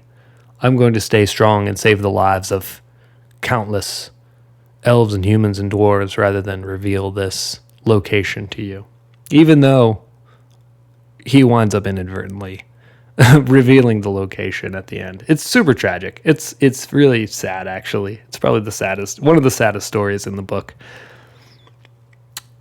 Basically, in the grand scheme of the plot here, what's important is that Huron's return to Gondolin after being tortured shows Morgoth the location of Gondolin. It at least narrows it down. It narrows it down to, like, I saw him go here and do X, Y, and Z, and I'm pretty sure I know how to get into Gondolin now. Jumping back to the plot of Beren and Luthien, Beren being the guy who got his hand bitten off by Morgoth's hellhound, and Luthien being his elven love. Luthien's father is killed in an altercation involving the Silmaril, and Beren and Luthien's son come to be the new king, and he comes into possession of the Silmaril. Feanor's descendants, it's always Feanor's descendants coming back for their sweet, sweet gems. They show up in the Sindarian elf realm, and they're like, yo, we want the Silmaril. It belongs to our bloodline. You got to give it back. And among this battle, Beren's son dies. The Silmaril passes to the daughter of Beren's son, which I know we're getting into like super intense lineages here, but basically what you need to know here is Beren dies, Silmaril goes to his son, and then Silmaril goes to Beren's son's daughter. So it keeps getting passed down this line of people through these battles where Feanor's descendants are coming for the Silmaril. They keep fending off waves of people trying to get it.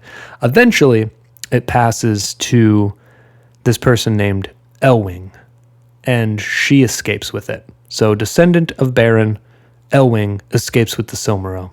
You got to remember that the Silmarils are just like super coveted overall. They hold the light of the trees of Valinor. Everyone seems to think they're entitled to them.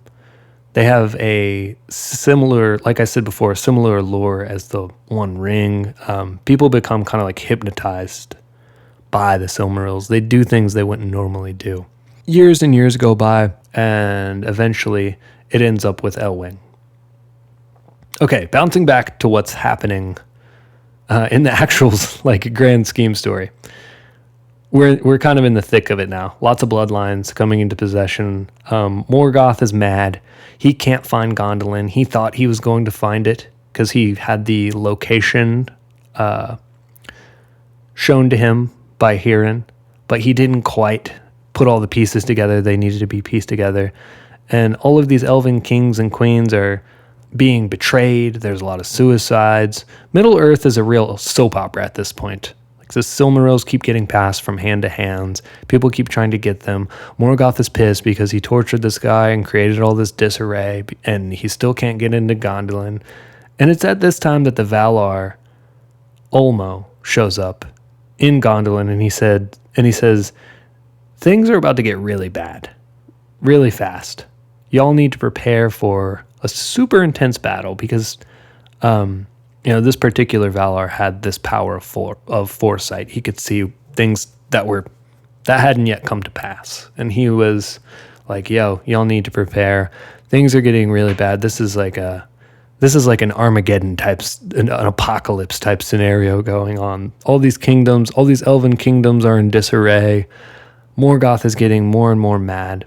So the king of Gondolin at the time is like, nah, we're good. We're going to just keep on chilling and doing our thing. Well, not really chilling, but we're going to stay the course. Gondolin might be in trouble. We don't really care.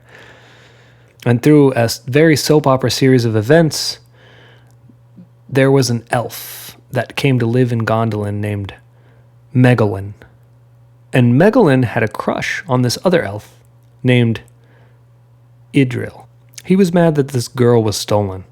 At the time, the king of Gondolin was wrapped up in this steamy soap opera affair, and this is all happening in the upper echelons of Gondolin. It's like, the gentry there's drama amongst the gentry. The princes of Gondolin are sleeping around with the princesses of another kingdom, and I'm mad, and I'm blah, It's some royalty bullshit. What you need to know is Megalin decides that he's going to show Morgoth the location of Gondolin. I'm mad. My girl got stolen from me. I'm going to show the Lord of Darkness how to get into our secret city. That'll show them. Basically, that's what happens here. He thinks that if Morgoth, if he lets Morgoth do what he wants to do with Gondolin, he can kind of pick up the pieces and rule after Morgoth leaves. And he's really dumb for thinking this because everyone at this point knows that Morgoth isn't just going to hand the reins over to anyone, anywhere, in Gondolin or any part of Arda. He's going to come in and wreck shit and destroy everything. It's what he does. It's who he is. But he doesn't see this. He thinks that he can somehow get Morgoth in there, pick up and then rebuild the kingdom in his own image and show Idril, the elf that he loved, that he's the super powerful guy that can do awesome things. It's this really dramatic, stupid thing, and he's a fool. So after all these years of evading Morgoth, after Morgoth tortured people and had been spying and sending out orcs and creatures that he had corrupted to try and find Gondolin, it gets finally found out because of this lover's spat in the upper echelons of Gondolin. It's a really like wild turn of events. No one saw that one coming. But the guy who wound up with Idril, his name was Tur. And Tur found out about Megalin's betrayal of Gondolin, and he threw him from the top of a mountain. And obviously, no one was super mad about this. It was pretty much the right thing to do. Megalin is a really dumb dude. He was just this, toity douche. This didn't stop Morgoth's invasion of Gondolin. After Megalyn showed him in, it was complete chaos. Morgoth's main goal was to kill as many Noldor elves as possible. The Noldor are the bloodline of Fëanor, and during his invasion of Gondolin, he almost completes that goal. So Morgoth gets in because of the lovers' spat leading to Megalyn showing him the way in. Morgoth gets in. He destroys everything. He kills as many people as possible, and he specifically kills as many Noldor elves, Fëanor's bloodline, as possible. After centuries of Morgoth sending out spies, orcs, scouts that looked for weaknesses to Gondolin, he had a battle plan, and he executed this battle plan with extreme precision. Morgoth went all in on this battle. He sent broods of dragons, he sent balrogs, he sent orcs, he sent trolls. He also sent a dragon named Glaurung. And Glaurung is the first dragon ever. Morgoth created him, and he would be known as the father of all dragons. Later on in The Hobbit, Bilbo and the dwarves are fighting against Smaug, and Smaug is a descendant of Glaurung. All dragons are descendants of Glaurung, and so after centuries of, sending out scouts to look at Gondolin and figure out its weaknesses and getting intel, he figures out exactly how to take Gondolin down super quickly and kill as many people as possible. And of course, that Balrog captain, Gothmog, the one who killed Fëanor from before, he was there too. But luckily, one of the good things that did happen in the Battle of Gondolin is that Gothmog was taken down.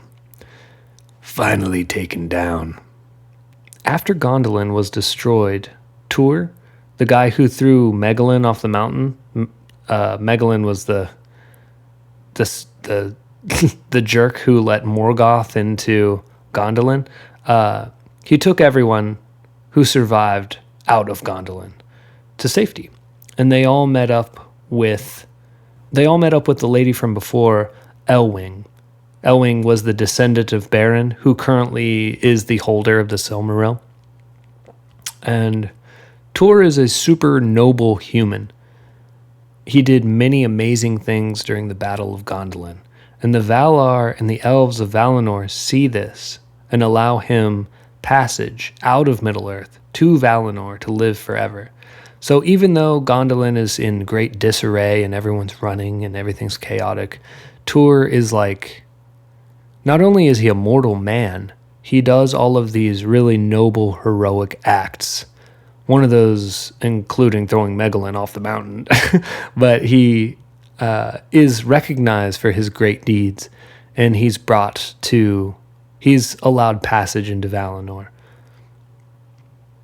Valinor is where everyone is sailing at the end of the Lord of the Rings. When Bilbo and Frodo and Gandalf get on those ships and sail away to the west, they're going to Valinor. They're going to the land of the gods and the land of the elves that live there. And Turin leaves Middle-earth, and his son, Irindil, stays behind and winds up marrying Elwing. So Tur's, I'm explaining that too because it furthers the bloodline of possession of the Silmarils. So, yeah. Tur's son marries Elwing, and now they both have a kingdom together. They both hold one of the Silmarils. So now we have Elwing, descendant of Beren, and Arendil, descendant of Tur. Tur is the hero of Gondolin who sailed away. They're in charge now. They're calling the shots. They're like, damn, Morgoth is super powerful. He just destroyed Gondolin, and he's been destroying Arda for so many years. It's just grueling at this point. We've been through so much. We've been through so many kingdoms rising and collapsing and Balrogs and dragons and orcs and people getting just decimated. Kingdoms getting decimated. So together with the Silmaril, they decide to sail to Valinor themselves to ask for help from the Valar. And this time, the Valar decide it's time to intervene. After all of this destruction and chaos and evil, they decide to team up, go to Middle-earth, and capture Morgoth. And they do that. So remember, like I keep saying, Morgoth is probably the most powerful Valar, but his powers are weak at this point because he's just been pouring evil into Middle-earth. So he didn't really stand a chance against all of the sum total of the Valar coming from Valinor to Middle-earth to capture him. And I know, so I just want to back up and say, I know I've been saying a lot of names, and I've been saying a lot of kingdoms and running through a lot of stories of how things transpire. The Silmarillion is a massive, massive book. And I wanted to just kind of run through some of the main stories and some of the main spats of the elves to try and give you a scope of how deep this thing goes and how many kingdoms these Silmarils got passed through. So if you were a little confused by some of that, as I'm sure I was confused writing and organizing it, don't feel bad about it. Basically, all you need to know is eventually one of the descendants of Fëanor and a descendant of a very heroic man come into possession of the Silmaril, and after many, many years of fighting amongst kingdoms and toiling and fighting against the powers of Morgoth, they decide, we're going to take the Silmaril to the Valar, and we're going to try to convince them to come to Middle-earth and save the elves, dwarves, and men and all the other creatures from all of this despair that Morgoth has been imposing over the lands of Middle-earth. So those are the big things you need to know about this. So don't get too hung up on if you didn't follow all of those stories completely coherently, because that's the big thing you need to know. So they make it to Valinor. They convince the Valar to go to Middle-earth. They destroy a lot of the wretched creatures Morgoth had created. They right his wrongs. They start to breathe some of the life back into Middle-earth. And they capture Morgoth once again, bringing him back to Valinor. And you think at this point, you think they would have learned their lesson, and it's like a constant capture and release, and it's this cycle, and the guy's evil, just lock him up and call it a day. But I guess if they did that, there wouldn't be too much of a story to be told. Anyway, Morgoth is locked up. Elwing leaves the Silmaril that she's in possession with the Valar. And during all of this, all of Fëanor's descendants, being super smart and cunning and descendants of Fëanor, figure out a way to steal the other two Silmarils from Morgoth's crown. Morgoth is locked up. He's got none of the Silmarils, and the tides are starting to turn for Arda and for Middle-earth and Beleriand and Arda in general. And remember, the Silmarils are perfect vessels of pure light and good. They hold within them the light of Valinor, the light from like the dawn of time. And Fëanor's descendants had to kill to steal back the Silmarils. They had to murder a few people in their grand scheme to get the Silmarils back. And these murders, this evil, made it so the light of the Silmarils burned them, as it did to Morgoth as well. It was the light of the Silmarils was perpetually burning Morgoth on his crown, but he still kept wearing them. And these descendants of Fëanor, who had to murder some people for their grand plan to get the Silmarils back to their bloodline, also murdered people and were burned because of their misdeeds.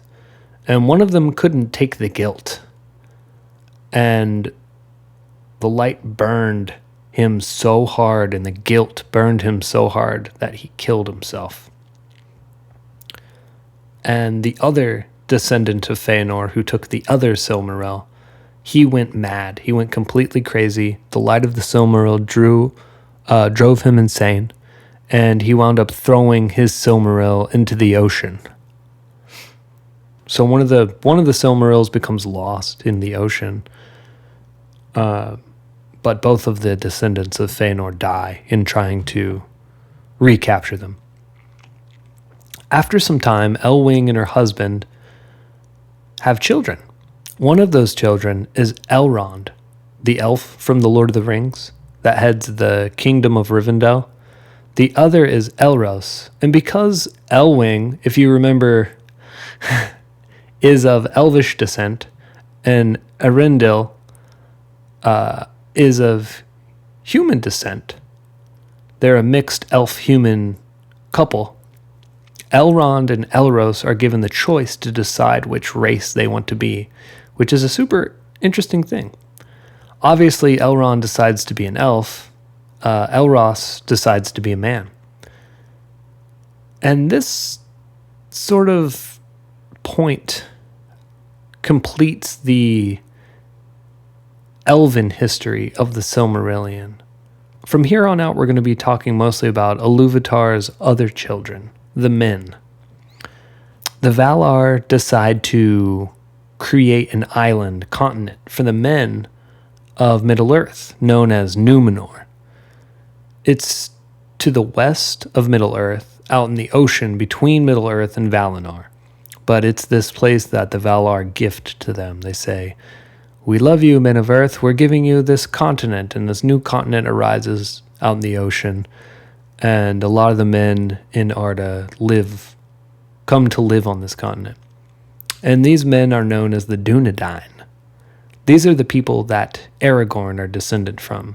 If you're like, who the heck's Aragorn? He's a character in one of the Lord of the Rings stories.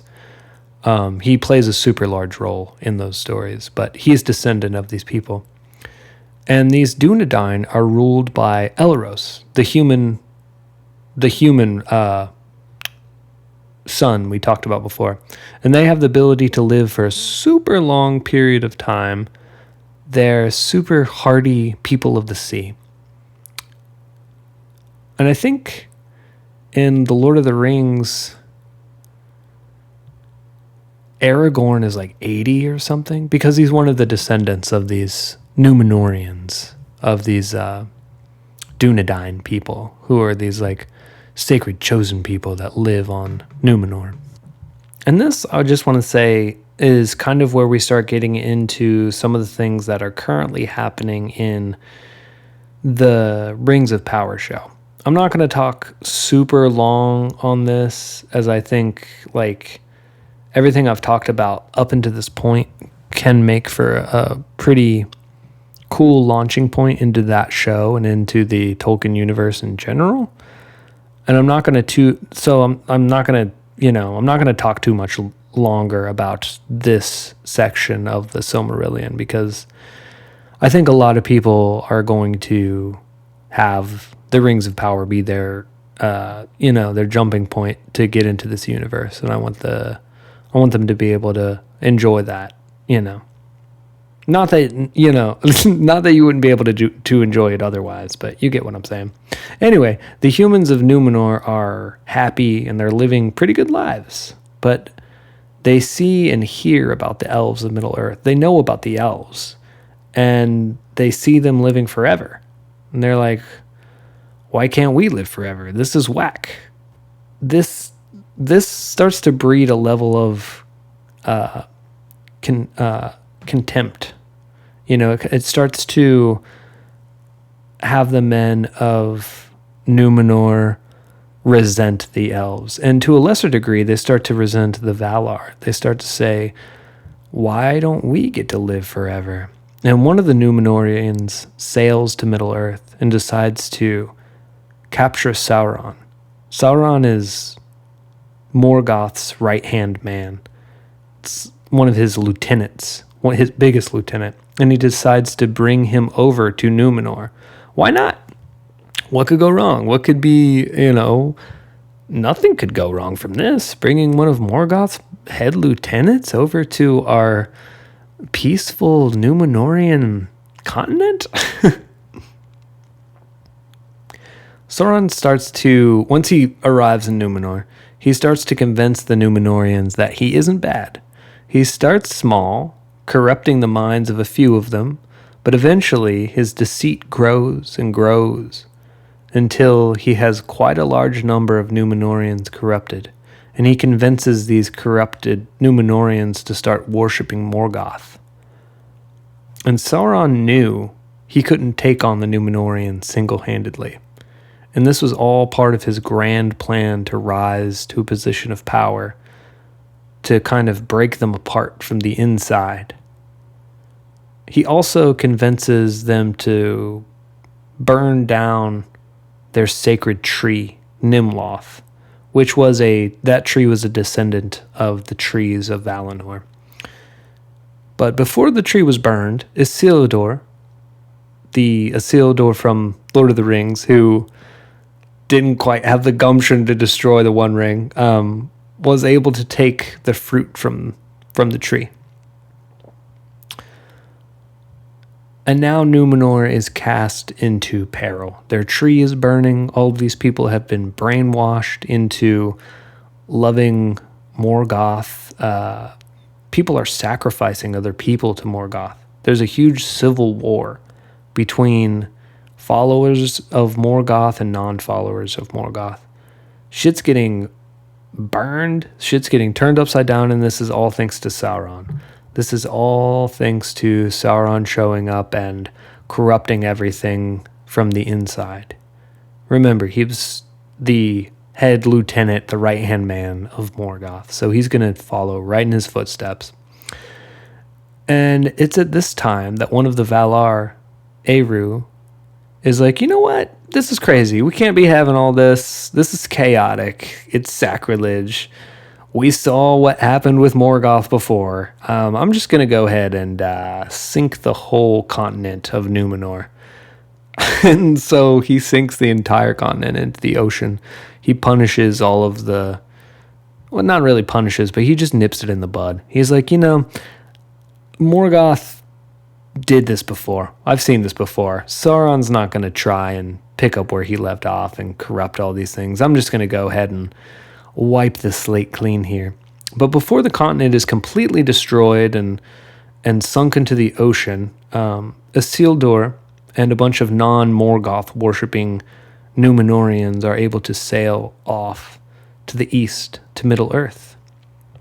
And Sauron makes it back to Middle-earth as well. Because Sauron is like I said way earlier in this podcast, he's a Maiar as well. So he's kind of not impossible to kill, but he's very hard to kill. And sometime after this, the Valar decide to throw Morgoth into the void.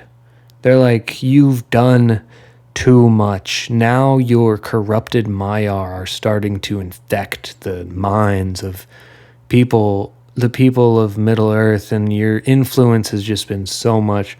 We're throwing you into the void. And at this point, he perishes to the nothingness. And his evil deeds still scar Middle-earth, and his corruption still lives throughout Middle-earth. And his evil creatures will forever affect Middle-earth, but it's at this point that the Valar decide, we're casting you into the grand abyss. And that kind of concludes the story of Morgoth and his ending.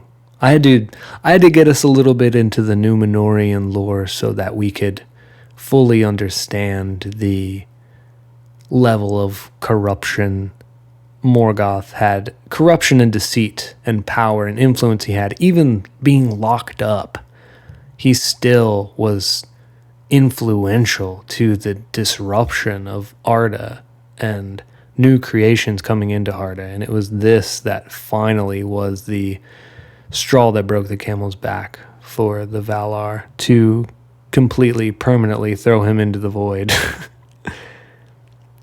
And with that kind of gets us up to speed.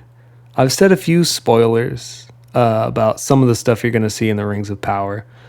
So I'm going to go ahead and stop here. And like I said before, I think if you're trying to get into this universe, which I really think you should, either get into the books or the movies. It's a super vast universe, and it goes really deep. It's one of the most celebrated universes. It's my favorite fictional universe. And there's, even with all of this, which I feel like to an extent that reducing things to just this length of a podcast is, I don't want to say a disservice to the depth of this world, but it was kind of my intention to give listeners a broader understanding of everything that this universe has going on and how dense these stories are and how involved this universe is. It's beautiful and it's really creative. And I think that Tolkien is one of the biggest creative writers of our time. And he should be celebrated. There's still even quite a bit I left out from the Silmarillion, but all that stuff is mostly talked about in the Lord of the Rings books and the movies. They mostly have to do with Sauron corrupting even more people in Arda and across Middle-earth and creating the Rings of Power, which obviously I'm not going to get into that. But talking about those things, going that much deeper would sum up the entirety of the Silmarillion, but I feel like I've gone and taken enough of a deep dive for you to be like, I think I get it, bro. That was a lot of content, and if you made it through all of that with me, I'm thanking you very much. And I just, like I said, I encourage you to go read the Lord of the Rings, go read the Silmarillion, watch some of the movies, just check it out. It's my favorite. I have to thank a YouTube channel, Nerd of the Rings, and also a podcast by this guy named Robots. And he has this network called Robots Radio, and his podcast is called Lord of the Rings Lorecast. A lot of the info, I mean, I've read the Silmarillion, I've read the Lord of the Rings, I've read the Hobbit, I've done a deep dive just in general on Tolkien's tales, but in order to take all these notes and kind of make a even semi-cohesive thing, which I hope I've done for you, I had to kind of lean on some of their info, because they put things into a really nice package for people to understand. So especially the Lord of the Rings Lorecast, if you are a fan of the Lord of the Rings and want to get into the universe, highly recommend. It's a series of podcasts that go way more in depth than I went on this one single episode. It's a whole series that just takes the tales of the Silmarillion and the Lord of the Rings and dissects them one by one slowly, and it's more of like something you would listen to over the span of many months. I glossed over a lot of things. There's a lot of depth here. There's a lot of detail. There's a lot of lore. There's a lot of languages. If you're going to start anywhere with reading some of Tolkien's works, I would suggest the Lord of the Rings series or the Hobbit. The Silmarillion is it's like I said, it's a bit dry. It's the recipe book for this universe.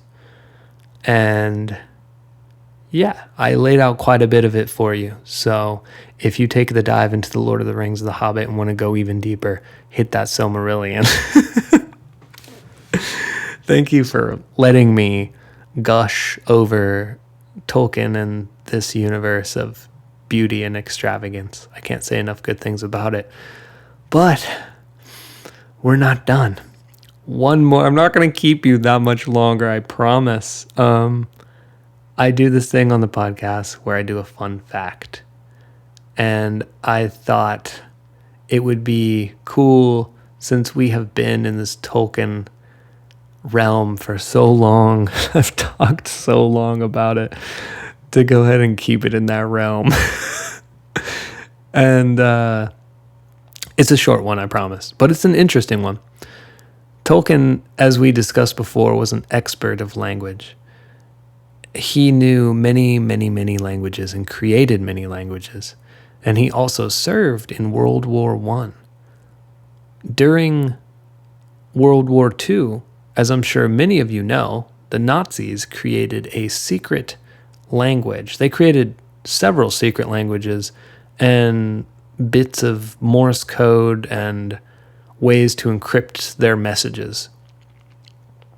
Tolkien was approached by the cryptographic department of the Foreign Office.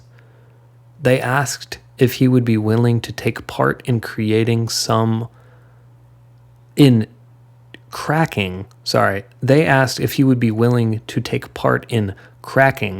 of the Nazis' secret codes, and if he would be willing to help them create a secret code of their own. Tolkien was stoked and jumped at the opportunity to do this. He loved making languages, and he really hated Nazis. This was a perfect job for him. In March of 1939, he attended courses in code breaking at the Government Code and Cipher School in London. For some secret government reasons, he was informed in October of that year that his services weren't going to be needed. No one really knows why, but there's actually a lot of theories behind this. A lot of Europe and Germany and subsequently Nazis loved his works, although he despised Nazis. And maybe the government thought that because there were so many Nazis that liked his books, it may have been hard for him to create a language that they couldn't decipher. Or maybe he would have embedded too much of an already established Elvish language or Dwarvish language into this new language they were trying to create. Who knows? But either way, during the Second World War, he was approached to create a secret language that the Nazis wouldn't have been able to decipher. And for reasons unknown, I guess, after some training and after spending some time figuring that out, they were like, we don't need you. Either way, I think it's a cool, fun fact, and it's in the Tolkien world. In the Tolkien world. I feel like I've said Tolkien. We're ending it. I just want to thank each and every one of you for taking the time to listen. It's really fun for me to do this podcast. I put a lot of time and energy into the research and laying out how to go about these huge topics, and I really do hope that these episodes help you get through your day. I hope that they bring you a little bit of joy and perspective into your lives. I do have some fun Halloween-themed episodes that are probably going to be a bit shorter planned for the next few episodes, so stay tuned for those. Any critiques, advice, or criticism or anything that you have, please don't hesitate to send me an email or a message. You don't have to do anything other than listen, but if you are wanting to go above and beyond, check out my Patreon, MT.ANALOGUE. I want to thank you guys again for being here, checking out the podcast. If this is your first time with us, bless. If this is your fifth time with us, bless. We're going to keep doing the damn thing. Remember to check on your mental health. Check on the mental health of your loved ones. And I'll see you on episode 6. Bye. Thoughts. Analog thoughts. Analogue Thoughts. Analog thoughts. Analog thoughts. Analogue Thoughts. Analogue Thoughts. Analogue Thoughts.